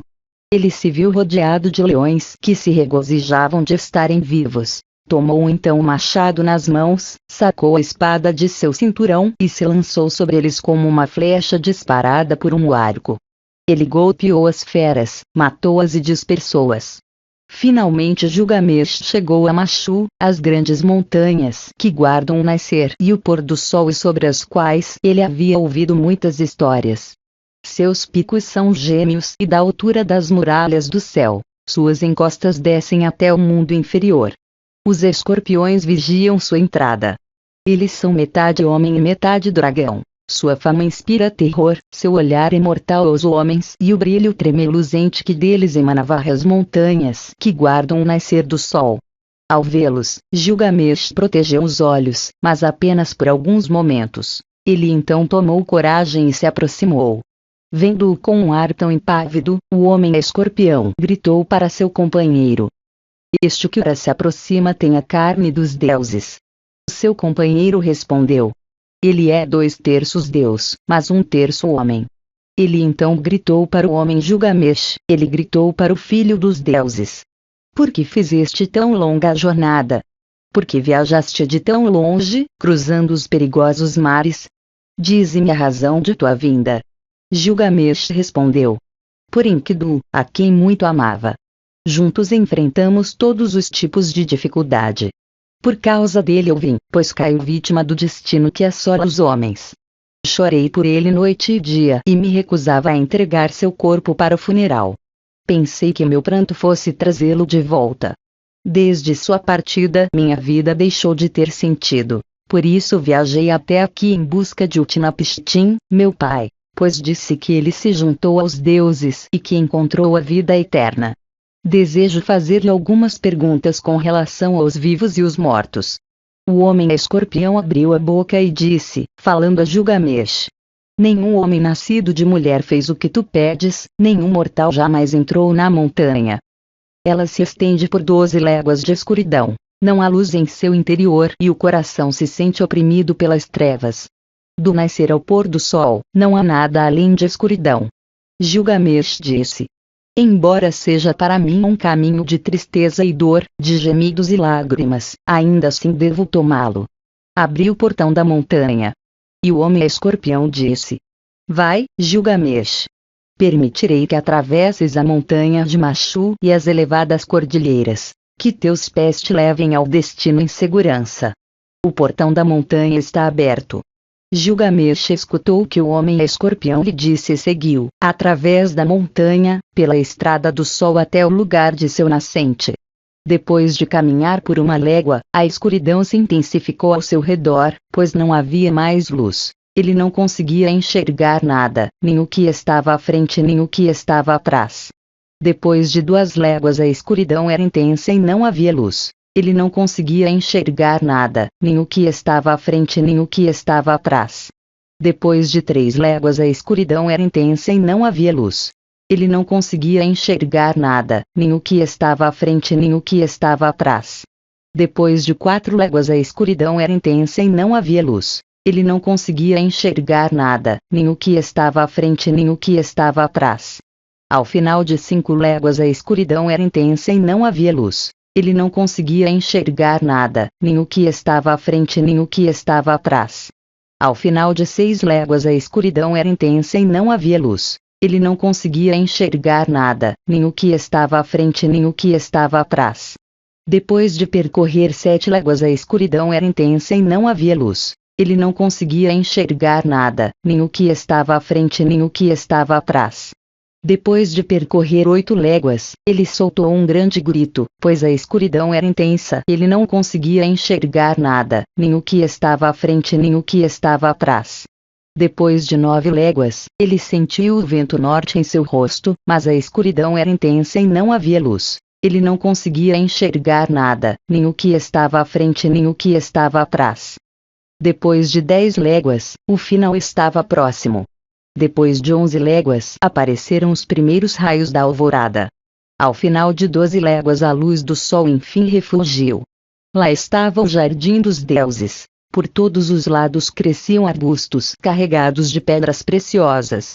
Ao vê-los, ele imediatamente se aproximou, pois havia frutas de cornalina pendendo de uma parreira, lindas de ver. Folhas de lápis lazuli cresciam em profusão por entre as frutas e eram doces ao olhar. No lugar dos espinos e dos cardos encontravam-se as hematitas e as pedras raras, e mais a ágata e pérolas do mar. Shamash viu Gilgamesh caminhando pelo jardim à beira do mar, e ele viu que o herói estava vestido com peles de animais e que se alimentava de sua carne. Isto o aborreceu, e falando ele disse: nenhum mortal jamais tomou este caminho antes, nem tomará, enquanto os ventos soprarem por sobre os mares. E virando-se para Gilgamesh ele falou: jamais encontrarás a vida que procuras. Gilgamesh respondeu ao glorioso Shamash: então, depois de errar e me esfalfar pela vastidão selvagem, terei ainda de dormir e deixar que a terra cubra para sempre a minha cabeça? Que meus olhos fitem o sol até seu brilho ofuscá-los. Embora não seja melhor que um homem morto, ainda assim deixai-me contemplar a luz do sol. Ao lado do mar ela vive, a mulher do vinhedo, a fabricante de vinho. Siduri fica sentada no jardim à beira do mar, com a tigela e os tonéis de ouro que os deuses lhe deram. Ela está coberta por um véu e, de onde se encontra, vê Gilgamesh se aproximar, vestindo peles, com a carne dos deuses no corpo, mas com o desespero no coração. Seu rosto era como o de alguém que chegou de uma longa jornada. Ela olhou e, observando com atenção o que se passava à distância, disse para si mesma: trata-se sem dúvida de um criminoso. Aonde estará indo? E ela fechou o portão com a tranca e passou-lhe o ferrolho. Mas Gilgamesh, ao ouvir o barulho do ferrolho, lançou a cabeça para a frente e deteve a porta com o pé. Ele gritou para Siduri: jovem fabricante de vinho, por que trancas tua porta? O que viste que te fez trancar teu portão? Quebrarei tua porta e arrebentarei teu portão, pois sou Gilgamesh, que capturou e matou o touro do céu. Eu matei o sentinela da floresta de cedro, derrubei um baba que vivia na floresta e matei os leões no desfiladeiro da montanha. Siduri então disse a ele: se és o Gilgamesh que capturou e matou o touro do céu, que matou o sentinela da floresta de cedro, que derrubou um baba que vivia na floresta e matou os leões no desfiladeiro da montanha, por que tens as faces tão encurvadas e o rosto tão abatido? Porque trazes o desespero em teu coração, e porque teu rosto lembra de alguém que chega de uma longa jornada. Sim, porque tua face está queimada pelo calor e pelo frio, e porque chegas aqui vagando pelos pastos à procura do vento? Gilgamesh respondeu-lhe: e porque meu rosto não haveria de estar encovado e abatido, trago desespero em meu coração. Meu rosto lembra de alguém que chega de uma longa jornada e foi queimado pelo calor e pelo frio. Porque não haveria de vagar pelos pastos à procura do vento? Meu amigo, meu irmão mais novo, que caçava o asno selvagem e a pantera das campinas. Meu amigo, meu irmão mais novo, que capturou e matou o touro do céu e derrubou um baba na floresta de cedro. Meu amigo, alguém que me era caríssimo e que enfrentou muitos perigos ao meu lado. Enkidu, meu irmão, a quem tanto amava, a morte o alcançou. Chorei por ele durante 7 dias e 7 noites, até os vermes tomarem-lhe o corpo. Por causa do meu irmão, tenho medo da morte. Por causa do meu irmão, vagueio pelas matas e pelos campos e não consigo descansar. Mas agora, ó jovem que prepara o vinho, já que vi tua face, não permita que eu veja a face da morte a quem tanto temo. Ela respondeu: Gilgamesh, onde vais com tanta pressa? Jamais encontrarás a vida que procuras. Quando os deuses criaram o homem, eles se destinaram à morte, mas a vida eles mantiveram em seu próprio poder. Quanto a ti, Gilgamesh, enche tua barriga de iguarias. Dia e noite e dia, dança e sê feliz, aproveita e deleita-te. Veste sempre roupas novas, banha-te em água, trata com carinho a criança que te tomar as mãos e faze tua mulher feliz com teu abraço, pois isto também é o destino do homem. Mas Gilgamesh disse a Seduri, a jovem: Como posso ficar calado, como posso descansar, quando Enkidu, a quem amo, tornou-se pó, e quando também por mim a morte e a terra esperam? Vives à beira do oceano e vês o seu interior. Dize-me, ó jovem, como chegar ao Utnapishtim, o filho de Ubaratutu. O que preciso saber para chegar até ele? Instrui-me, dize o que tenho de fazer. Atravessarei o oceano se isto for possível. Se não for, vagarei por regiões ainda mais desoladas. A fabricante de vinho lhe disse: Gilgamesh, não há como atravessar o oceano. Todos os que aqui vieram, desde os dias de outrora, não conseguiram viajar pelo mar. O sol em sua glória atravessa o oceano, mas quem além de Shamash jamais logrou tal feito. O lugar é perigoso e a passagem difícil. As águas da morte que por ali correm são profundas. Gilgamesh, como vais atravessar o oceano? Quando chegares às águas da morte, o que farás? Mas, Gilgamesh, no meio da floresta encontrarás Urshanabi, o barqueiro de Utnapishtim. Com ele estão os objetos sagrados, os objetos de pedra. Ele está talhando a proa do barco em forma de serpente. Observa-o bem. Se for possível, talvez consigas atravessar as águas do oceano com ele. Se não, terás de voltar. Ao ouvir isso, Gilgamesh ficou furioso. Ele tomou o machado em uma das mãos e sacou o punhal de seu cinturão. Gilgamesh avançou furtivamente e se atirou como um dardo em cima dos apetrechos do barco. Então voltou para dentro da floresta e sentou-se. Urshanabi viu o brilho da faca e escutou o machado, e ficou perplexo, pois Gilgamesh, em sua fúria, havia destroçado o equipamento da embarcação. Urshanabi disse a ele: Dize-me, qual é o teu nome? Sou Urshanabi, o barqueiro de Utnapishtim, o longínquo. Ele lhe respondeu: Gilgamesh é meu nome. Sou de Uruk, da casa de Anu. Urshanabi perguntou-lhe então: Por que tens as faces tão encovadas e o rosto tão abatido? Por que trazes o desespero em teu coração, e por que teu rosto lembra de alguém que chega de uma longa jornada? Sim, porque tua face está queimada pelo calor e pelo frio, e porque chegas aqui vagando pelos pastos à procura do vento? Gilgamesh disse-lhe: E porque meu rosto não haveria de estar encovado e abatido? Trago desespero em meu coração. Meu rosto lembra de alguém que chega de uma longa jornada e foi queimado pelo calor e pelo frio. Porque não haveria de vagar pelos pastos à procura do vento? Meu amigo, meu irmão mais novo, que capturou e matou o touro do céu e derrubou um baba na floresta de cedro. Meu amigo, alguém que me era caríssimo e que enfrentou muitos perigos ao meu lado. Enkidu, meu irmão, a quem tanto amava, a morte o alcançou. Chorei por ele durante 7 dias e 7 noites, até os vermes tomarem-lhe o corpo. Por causa do meu irmão, tenho medo da morte. Por causa do meu irmão, vagueio pelas matas e pelos campos. Seu destino pesa sobre mim. Como posso descansar? Como posso ficar em paz? Ele virou pó e também eu vou morrer e ser enterrado para sempre. Tenho medo da morte. Por isso, Urshanabi, mostre-me o caminho para chegar até Utnapishtim. Se for possível, atravessarei as águas da morte, se não for, vagarei por regiões ainda mais desoladas. Urshanabi disse a ele: Gilgamesh, foram tuas próprias mãos que tornaram impossível tua travessia do oceano. Ao destruires o equipamento do barco, destruíste também sua segurança. Os dois então discutiram o assunto e Gilgamesh disse: Por que estás tão zangado comigo, Urshanabi? Pois tu mesmo atravessas o mar dia e noite. Em qualquer estação tu atravessas. Gilgamesh, estes objetos que destruíste tinham a propriedade de levar-me por sobre as águas da morte, impedindo-as de tocarem em mim. Era por esta razão que eu os preservava, mas tu os destruíste, e com eles liquidaste também as serpentes Urno. Mas vai agora à floresta, Gilgamesh, corta com teu machado 120 toras de 60 côvados de comprimento, pintas com betume, reforça-as com virolas e traze-as de volta para mim.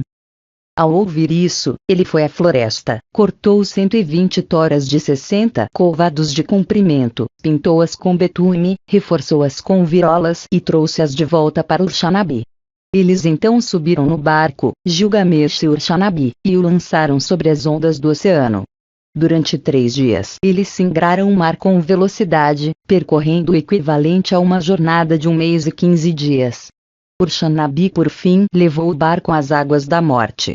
Ele então disse para Gilgamesh: Vai em frente, pega uma das toras e empurra-a para dentro do mar, mas não encostes tua mão na água. Gilgamesh, pega uma segunda tora, uma terceira, uma quarta. Agora, Gilgamesh, pega uma quinta, uma sexta e uma sétima tora. Gilgamesh, pega uma oitava, uma nona e uma 10ª tora. Gilgamesh, pega uma 11ª, pega uma 12ª tora. Depois de empurrar para dentro d'água 120 toras, Gilgamesh ficou sem nenhuma. Ele então tirou a roupa e elevou seus braços para cima para servir de mastro, e usou suas vestimentas como vela. Assim Urshanabi, o barqueiro, trouxe Gilgamesh até Utnapishtim, a quem chamam longínquo e que vive em Dilmun, a leste da montanha, no lugar por onde transita o sol. Somente a ele, entre todos os homens, os deuses concederam a vida eterna. Enquanto isso, Utnapishtim, confortavelmente instalado, observava tudo à distância e, dentro de seu coração, meditava. Por que o barco navega por aqui sem seu mastro e sem equipamento? Por que foram destruídas as pedras sagradas, e por que o barco não é conduzido por seu capitão? Aquele homem que chega não é um dos meus. Vejo um homem coberto com pele de animais. Quem é este que vem pela praia atrás de Urshanabi, pois certamente que não é um dos meus homens? Utnapishtim então olhou para ele e disse: Qual é o teu nome, tu que chegas vestido de pele de animais, com as bochechas famintas e o rosto abatido? Aonde vais com pressa? Por que razão fizeste uma jornada tão longa, atravessando mares cuja passagem é tão difícil? Dize-me a razão de tua vinda. Ele respondeu: Gilgamesh é meu nome. Sou de Uruk, da casa de Anu. Utnapishtim então disse a ele: Se és Gilgamesh, por que tens as faces tão encurvadas e o rosto tão abatido? Por que trazes o desespero em teu coração, e por que teu rosto lembra de alguém que chega de uma longa jornada?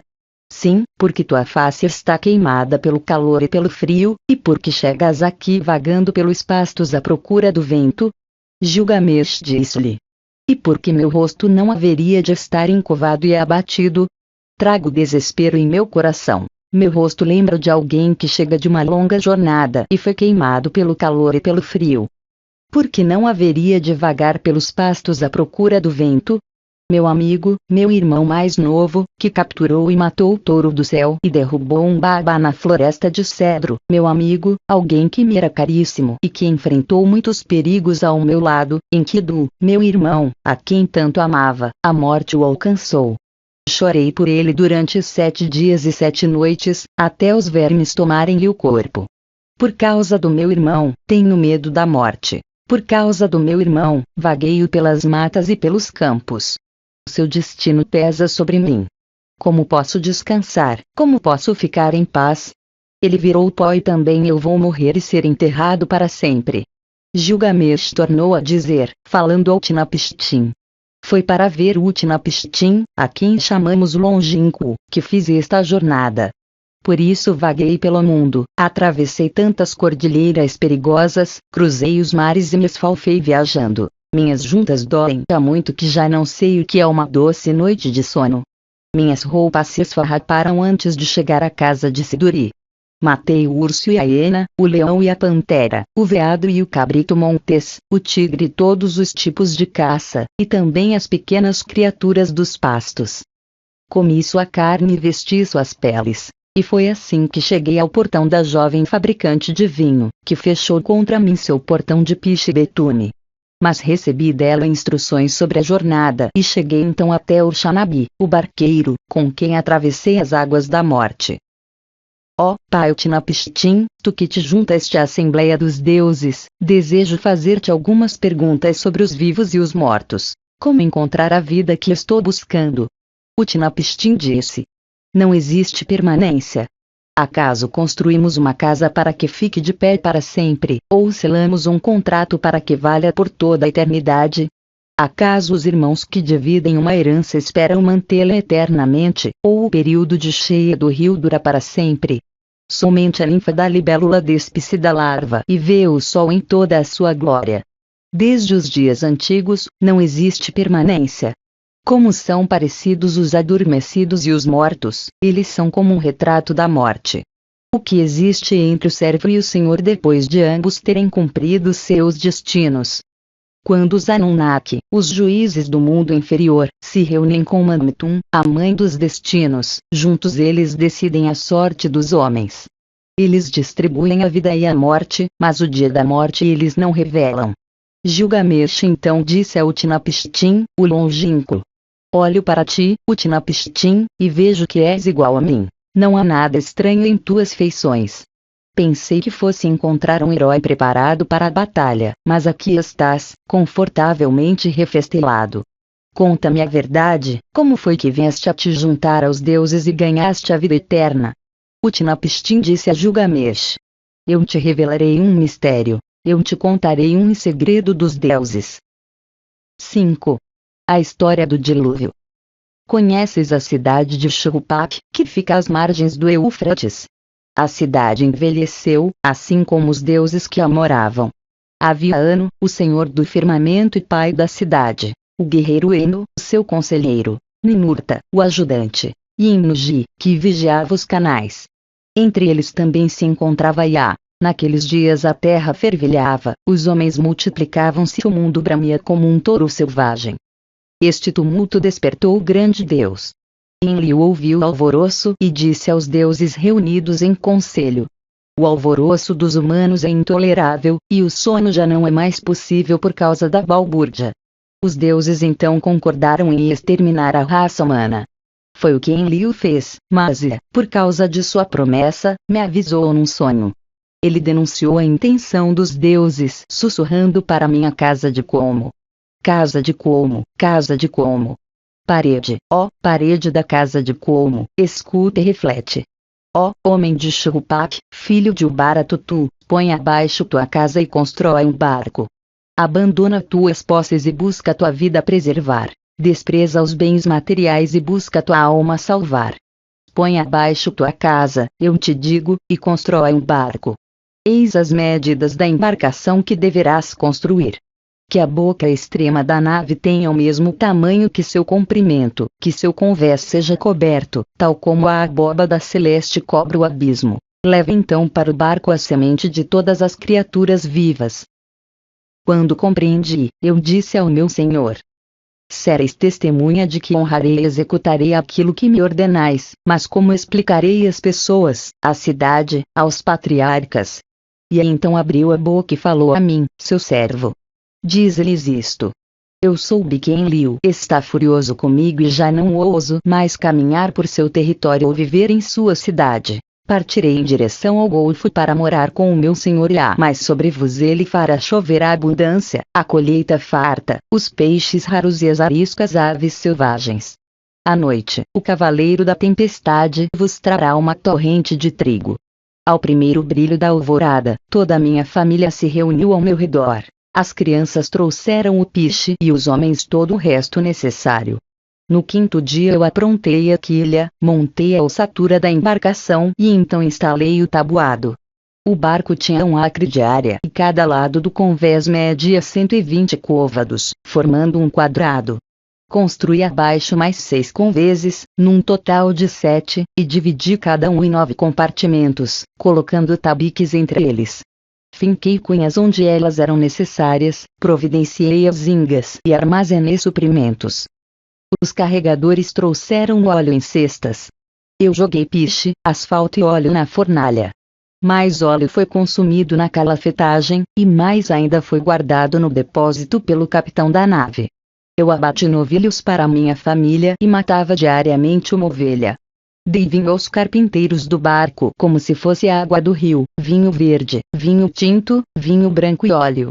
Fez-se então um banquete como os que são preparados época dos festejos do Ano Novo. Eu mesmo ungi minha cabeça. No 7º dia, o barco ficou pronto. Foi com muita dificuldade então que a embarcação foi lançada à água. O lastro do barco foi deslocado para cima e para baixo até a submersão de 2/3 de seu corpo. Eu carreguei o interior da nave com tudo que eu tinha de ouro e de coisas vivas, minha família, meus parentes, os animais do campo, os domesticados e os selvagens, e todos os artesãos. Eu os coloquei a bordo, pois o prazo dado por Shamash já havia se esgotado, e ele disse: esta noite, quando o cavaleiro da tempestade enviar a chuva destruidora, entra no barco e te fecha lá dentro.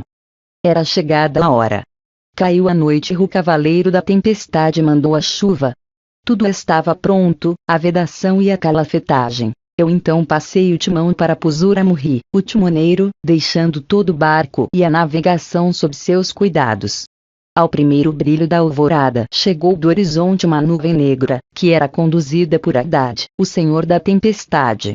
Os trovões retumbavam de seu interior, e, na frente, por sobre as colinas e planícies, avançavam Shulat-Amish, os arautos da tempestade. Surgiram então os deuses do abismo. Nergal destruiu as barragens que represavam as águas do inferno. Ninurta, o deus da guerra, pôs abaixo os Diklis. E os 7 juízes do outro mundo, os Anunnaki, elevaram suas tochas, iluminando a terra com suas chamas lívidas. Um estupor de desespero subiu ao céu quando o Deus da tempestade transformou o dia em noite, quando ele destruiu a terra como se despedaça um cálice. Por um dia inteiro o temporal graçou devastadoramente, acumulando fúria à medida que avançava e desabando torrencialmente sobre as pessoas como os fluxos e refluxos de uma batalha. Um homem não conseguia ver seu irmão, nem podiam os povos serem vistos do céu. Até mesmo os deuses ficaram horrorizados com o dilúvio. Eles fugiram para a parte mais alta do céu, o firmamento de Ano, onde se agacharam contra os muros e ficaram encolhidos como covardes. Foi então que Ishtar, a rainha do céu, de voz doce e suave, gritou como se estivesse em trabalho de parto. Ai de mim! Os dias de outrora estão virando pó, pois ordenei que se fizesse o mal. Por que fui exigir esta maldade no conselho dos deuses? Eu impus as guerras para a destruição dos povos, mas acaso estes povos não pertencem a mim, pois fui eu quem os criou? Agora eles flutuam no oceano como ovas de peixe. Os grandes deuses do céu e do inferno verteram lágrimas e se calaram. Por 6 dias e 6 noites os ventos sopraram. Enxurradas, inundações e torrentes assolaram o mundo. A tempestade e o dilúvio explodiam em fúria como 2 exércitos em guerra. Na alvorada do 7º dia o temporal vindo do sul amainou. Os mares se acalmaram, o dilúvio serenou. Eu olhei a face do mundo e o silêncio imperava. Toda a humanidade havia virado argila. A superfície do mar se estendia plana como um telhado. Eu abri uma janelinha e a luz bateu em meu rosto. Eu então me curvei, sentei e chorei. As lágrimas rolavam, pois estávamos cercados por uma imensidade de água. Procurei em vão por um pedaço de terra. A 14 léguas de distância, porém, surgiu uma montanha, e ali o barco encalhou. Na montanha de Nizir o barco ficou preso e não mais se moveu. No primeiro dia ele ficou preso, no segundo dia ficou preso em Nizir e não mais se moveu. Um terceiro e um quarto dia ele ficou preso na montanha e não se moveu. Um quinto e um sexto dia ele ficou preso na montanha. Na alvorada do sétimo dia eu soltei uma pomba e deixei que se fosse. Ela voou para longe, mas, não encontrando um lugar para pousar, retornou. Então soltei uma andorinha, que voou para longe, mas, não encontrando um lugar para pousar, retornou. Então soltei um corvo. A ave viu que as águas haviam abaixado. Ela comeu, voou de um lado para o outro, grasnou e não mais voltou para o barco. Eu então abri todas as portas e janelas, expondo a nave aos 4 ventos. Preparei um sacrifício e derramei vinho sobre o topo da montanha em oferenda aos deuses. Coloquei 14 caldeirões sobre seus suportes e juntei madeira, bambu, cedro e murta. Quando os deuses sentiram o doce cheiro que dali emanava, eles se juntaram como moscas sobre o sacrifício. Finalmente, então, Estar também apareceu. Ela suspendeu seu colar com as joias do céu, feito por ano para lhe agradar. Ó, vós, deuses aqui presentes, pelo lápis lazuli que circunda meu pescoço, eu me lembrarei destes dias como me lembro das joias em minha garganta. Não me esquecerei destes últimos dias. Que todos os deuses se reúnam em torno do sacrifício. Todos, menos Enlil. Ele não se aproximará desta oferenda, pois sem refletir trouxe o dilúvio. Ele entregou meu povo à destruição. Quando Enlil chegou e viu o barco, ele ficou furioso. Enlil se encheu de cólera contra o exército de deuses do céu. Alguns destes mortais escaparam. Ninguém deveria ter sobrevivido à destruição. Então Ninurta, o deus das nascentes e dos canais, abriu a boca e disse ao guerreiro Enlil: E que Deus pode tramar sem o consentimento de Ea? Somente Ea conhece todas as coisas. Então, Ea abriu a boca e falou para o guerreiro Enlil: Herói Enlil, o mais sábio dos deuses, como pudeste tão insensatamente provocar este dilúvio? Inflige ao pecador o seu pecado, inflige ao transgressor a sua transgressão, puni-o levemente quando ele escapar, não exageres no castigo ou ele sucumbirá. Antes um leão houvesse devastado a raça humana em vez do dilúvio. Antes um lobo houvesse devastado a raça humana em vez do dilúvio. Antes a fome houvesse assolado o mundo em vez do dilúvio. Antes a peste houvesse assolado o mundo em vez do dilúvio. Não fui eu quem revelou o segredo dos deuses. O sábio soube dele através de um sonho. Agora reuni-vos em conselho e decidi sobre o que fazer com ele. Enlil então subiu no barco, pegou a mim e a minha mulher pela mão e nos fez entrar no barco e ajoelhar, um de cada lado, com ele no meio. E tocou nossas testas para abençoar-nos, dizendo: No passado, Utnapishtim era um homem mortal. Duravante ele e sua mulher viverão longe, na foz dos rios. Foi assim que os deuses me pegaram e me colocaram aqui para viver longe, na foz dos rios. 6. A volta. Utnapishtim disse: Quanto a ti, Gilgamesh, quem irá reunir os deuses por tua causa, de maneira a poderes encontrar a vida que estás buscando? Mas, se quiseres, vem e põe-te à prova. Terás apenas que lutar contra o sono por 6 dias e 7 noites. Mas, enquanto Gilgamesh estava lá sentado, descansando sobre as ancas, uma bruma de sono, semelhante à lã macia cardada do velocino, pairou sobre ele, e Utnapishtim disse à sua mulher: Olha para ele agora, o homem forte e poderoso que quer viver por toda a eternidade. As brumas do sono já estão pairando sobre ele. Sua mulher replicou: Toca no homem para acordá-lo, para que possa retornar em paz ao seu país, voltando pelo portão pelo qual entrou. Utnapishtim disse à sua mulher: Todos os homens são impostores, até a ti ele tentará enganar.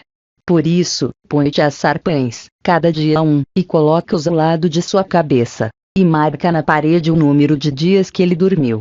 Ela então se pôs a assar os pães, cada dia um, e a colocá-los ao lado de cabeça de Gilgamesh, marcando na parede o número de dias que ele vinha dormindo. Chegou o dia em que o primeiro pão estava duro, o segundo parecia couro, o terceiro se encharcara, o bolor se formara na crosta do quarto, o quinto havia mofado, o sexto estava fresco e o sétimo ainda estava sobre as brasas. Utnapishtim então tocou em Gilgamesh e ele acordou. Gilgamesh disse a Utnapishtim, o longínquo: eu mal havia começado a dormir quando tocaste em mim e me acordaste. Mas Utnapishtim disse: conta estes pães e vê quantos dias dormiste, pois o primeiro está duro, o segundo parece couro, o terceiro está encharcado, a crosta do quarto está embolorada, o quinto está mofado, o sexto está fresco e o sétimo ainda se encontrava sobre as brasas incandescentes. Quando toquei em ti te acordei. Gilgamesh disse: que farei, Utnapishtim, para onde irei? O ladrão da noite já se apoderou do meu corpo, a morte habita o meu espaço. Encontro a morte onde quer que pouse meus pés. Utnapishtim falou então a Urshanabi, o barqueiro: pobre de ti, Urshanabi, de agora em diante este porto de abrigo te odeia. Ele não mais te acolherá, nem tampouco terás permissão para atravessar estas águas. Vai, agora, banido destas margens.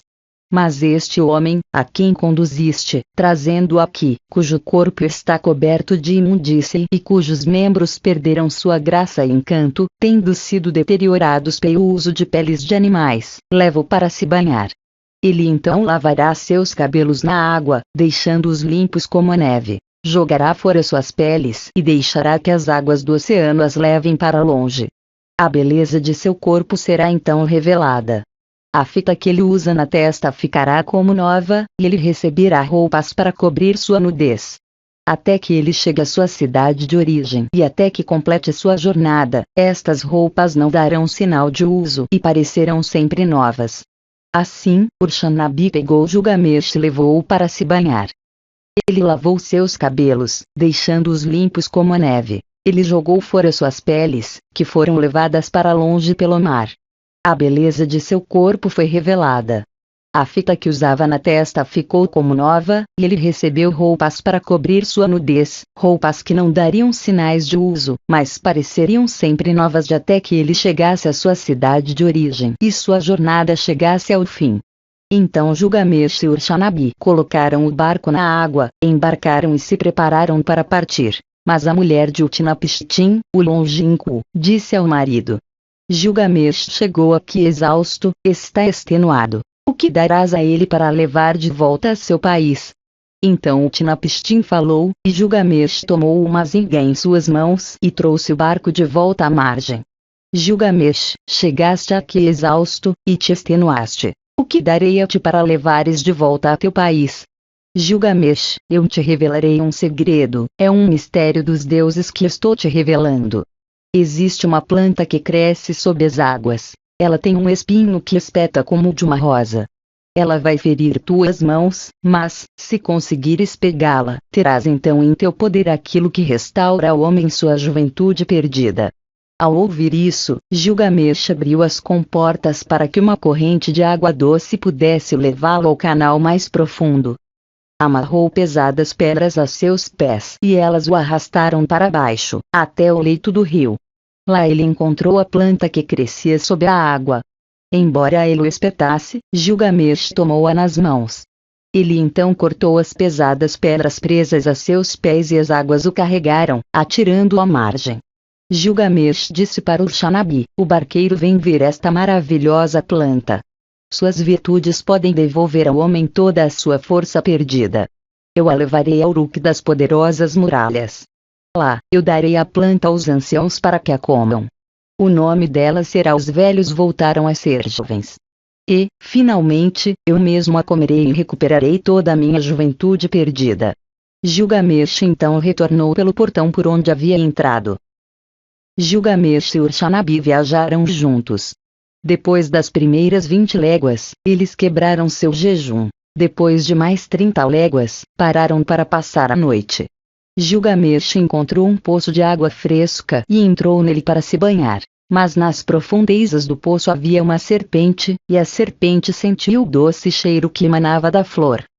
Ela saiu da água e a arrebatou. Imediatamente trocou de pele e voltou para o fundo do poço. Gilgamesh então sentou-se e chorou. As lágrimas corriam por seu rosto e ele tomou a mão de Urshanabi. Ó, Urshanabi, foi para isso que esfalfei minhas mãos? Foi para isto que arranquei sangue de meu coração? Nada obtive para mim, nada, mas a fera do poço agora usufrui do meu esforço. A corrente já arrastou a planta por 20 léguas, levando-a de volta aos canais onde a encontrei. Eu encontrei algo prodigioso e agora o perdi. Deixemos o barco nesta margem e vamos embora. Depois de caminharem 20 léguas, eles quebraram seu jejum. Depois de 30 léguas, eles pararam para passar a noite. Em 3 dias de viagem, eles haviam percorrido a pé um percurso equivalente a uma jornada de 1 mês e 15 dias. Ao completarem a jornada, eles chegaram a Uruk, a cidade das poderosas muralhas. Gilgamesh falou a ele, a Urshanabi, o barqueiro. Urshanabi, sobe na muralha de Uruk, inspeciona o terraço onde sua estrutura foi fundada, examina bem a alvenaria de tijolos. Vê se não foram usados tijolos cozidos. Não foram os 7 sábios que assentaram estas fundações? 1/3 do todo é cidade, 1/3 é jardim e 1/3 é campo, incluindo o perígolo da deusa Estar. Estas partes e o perígolo formam toda a Uruk. Isto também foi obra de Gilgamesh, o rei, que percorreu as nações do mundo. Ele era sábio, ele viu coisas misteriosas e conheceu muitos segredos. Ele nos trouxe uma história dos dias que antecederam o dilúvio. Partiu numa longa jornada, cansou-se, exauriu-se em trabalhos e, ao retornar, descansou e gravou na pedra toda a sua história. 7. A morte de Gilgamesh. O destino decretado por Enlil da montanha, o pai dos deuses, foi cumprido. No mundo inferior a escuridão vai mostrar-lhe uma luz. Na humanidade, por todas as gerações conhecidas, ninguém legará um monumento que se compare ao dele. Os heróis e os sábios, como a lua nova, têm seus períodos de ascensão e declínio. Os homens dirão: quem jamais governou com tamanha força e tamanho poder? Como no mês escuro, no mês das sombras, sem ele não há luz. Ó, Gilgamesh, era este o significado de teu sonho. Foi-te dado um trono, reinar era teu destino. A vida eterna não era teu destino. Assim, não fiques triste, não te atormentes, nem te deixes oprimir por causa disso. Ele te deu o poder de atar ou desatar, de ser as trevas e a luz da humanidade. Ele te concedeu supremacia sem paralelo sobre o povo, vitória nas batalhas de onde não escapam fugitivos. O sucesso é teu nas incursões militares e nos implacáveis assaltos por ti empreendidos. Mas não abuses deste poder. Se justo com teus servos no palácio, faze justiça ante a face do sol. O rei se deitou e não mais se levantará. O senhor de colar não mais se levantará. Ele venceu o mal, ele não mais voltará. Embora tivesse braços fortes, ele não mais se levantará. Ele era sábio e tinha um belo rosto, ele não mais voltará. Ele adentrou a montanha, ele não mais voltará. Em seu leito fatídico ele jaz, ele não mais se levantará. De seu divã multicolorido ele não mais voltará. O povo da cidade, os grandes e os humildes, não estão em silêncio. Eles se lamentam em voz alta. Toda a humanidade se lamenta em voz alta. O destino se cumpriu. Como uma gazela apanhada num laço, como um peixe fisgado, ele jaz estirado sobre a cama. O desumano Nantar pesa sobre ele. Nantar, que não tem mão nem pé, que não bebe água nem come carne. Por Gilgamesh, filho de Ninsun, eles fizeram inúmeras oferendas. Sua esposa querida, seu filho, sua concubina, seus músicos, seu bufão e todos os que pertenciam à sua casa. Seus servos, seus camareiros, todos os que viviam no palácio, fizeram inúmeras oferendas a Gilgamesh, filho de Ninsun, o coração de Uruk. Eles fizeram inúmeras oferendas a Ereshkigal, a rainha dos mortos, e a todos os deuses do inferno. A Nantar, que é o destino, eles fizeram oferendas. Pão para Nete, o sentinela do portão. Pão para Ningizida, o deus da serpente, o senhor da árvore da vida. Pão também para Dumuzi, o jovem pastor, para Enkininki, para Endukuga e Nindukuga, para Enmu e Ninmu, todos eles deuses ancestrais, antepassados de Enlil. Um banquete para Shupal, o deus dos festejos. para Samucan, o deus dos rebanhos, para a mãe Nimursar e para todos os deuses da criação, para a hoste do céu, sacerdote e sacerdotisa, fizeram inúmeras oferendas fúnebres. Gilgamesh, o filho de Ninsun, jaz em seu túmulo. No lugar das oferendas ele ofertou o pão, no lugar da libação ele derramou o vinho. Naqueles dias partiu o Senhor Gilgamesh, o filho de Ninsun, o rei, o incomparável, um homem sem rival que não negligenciou Enlil, seu mestre. Ó Gilgamesh, Senhor de Kullarbo, grande é a tua glória.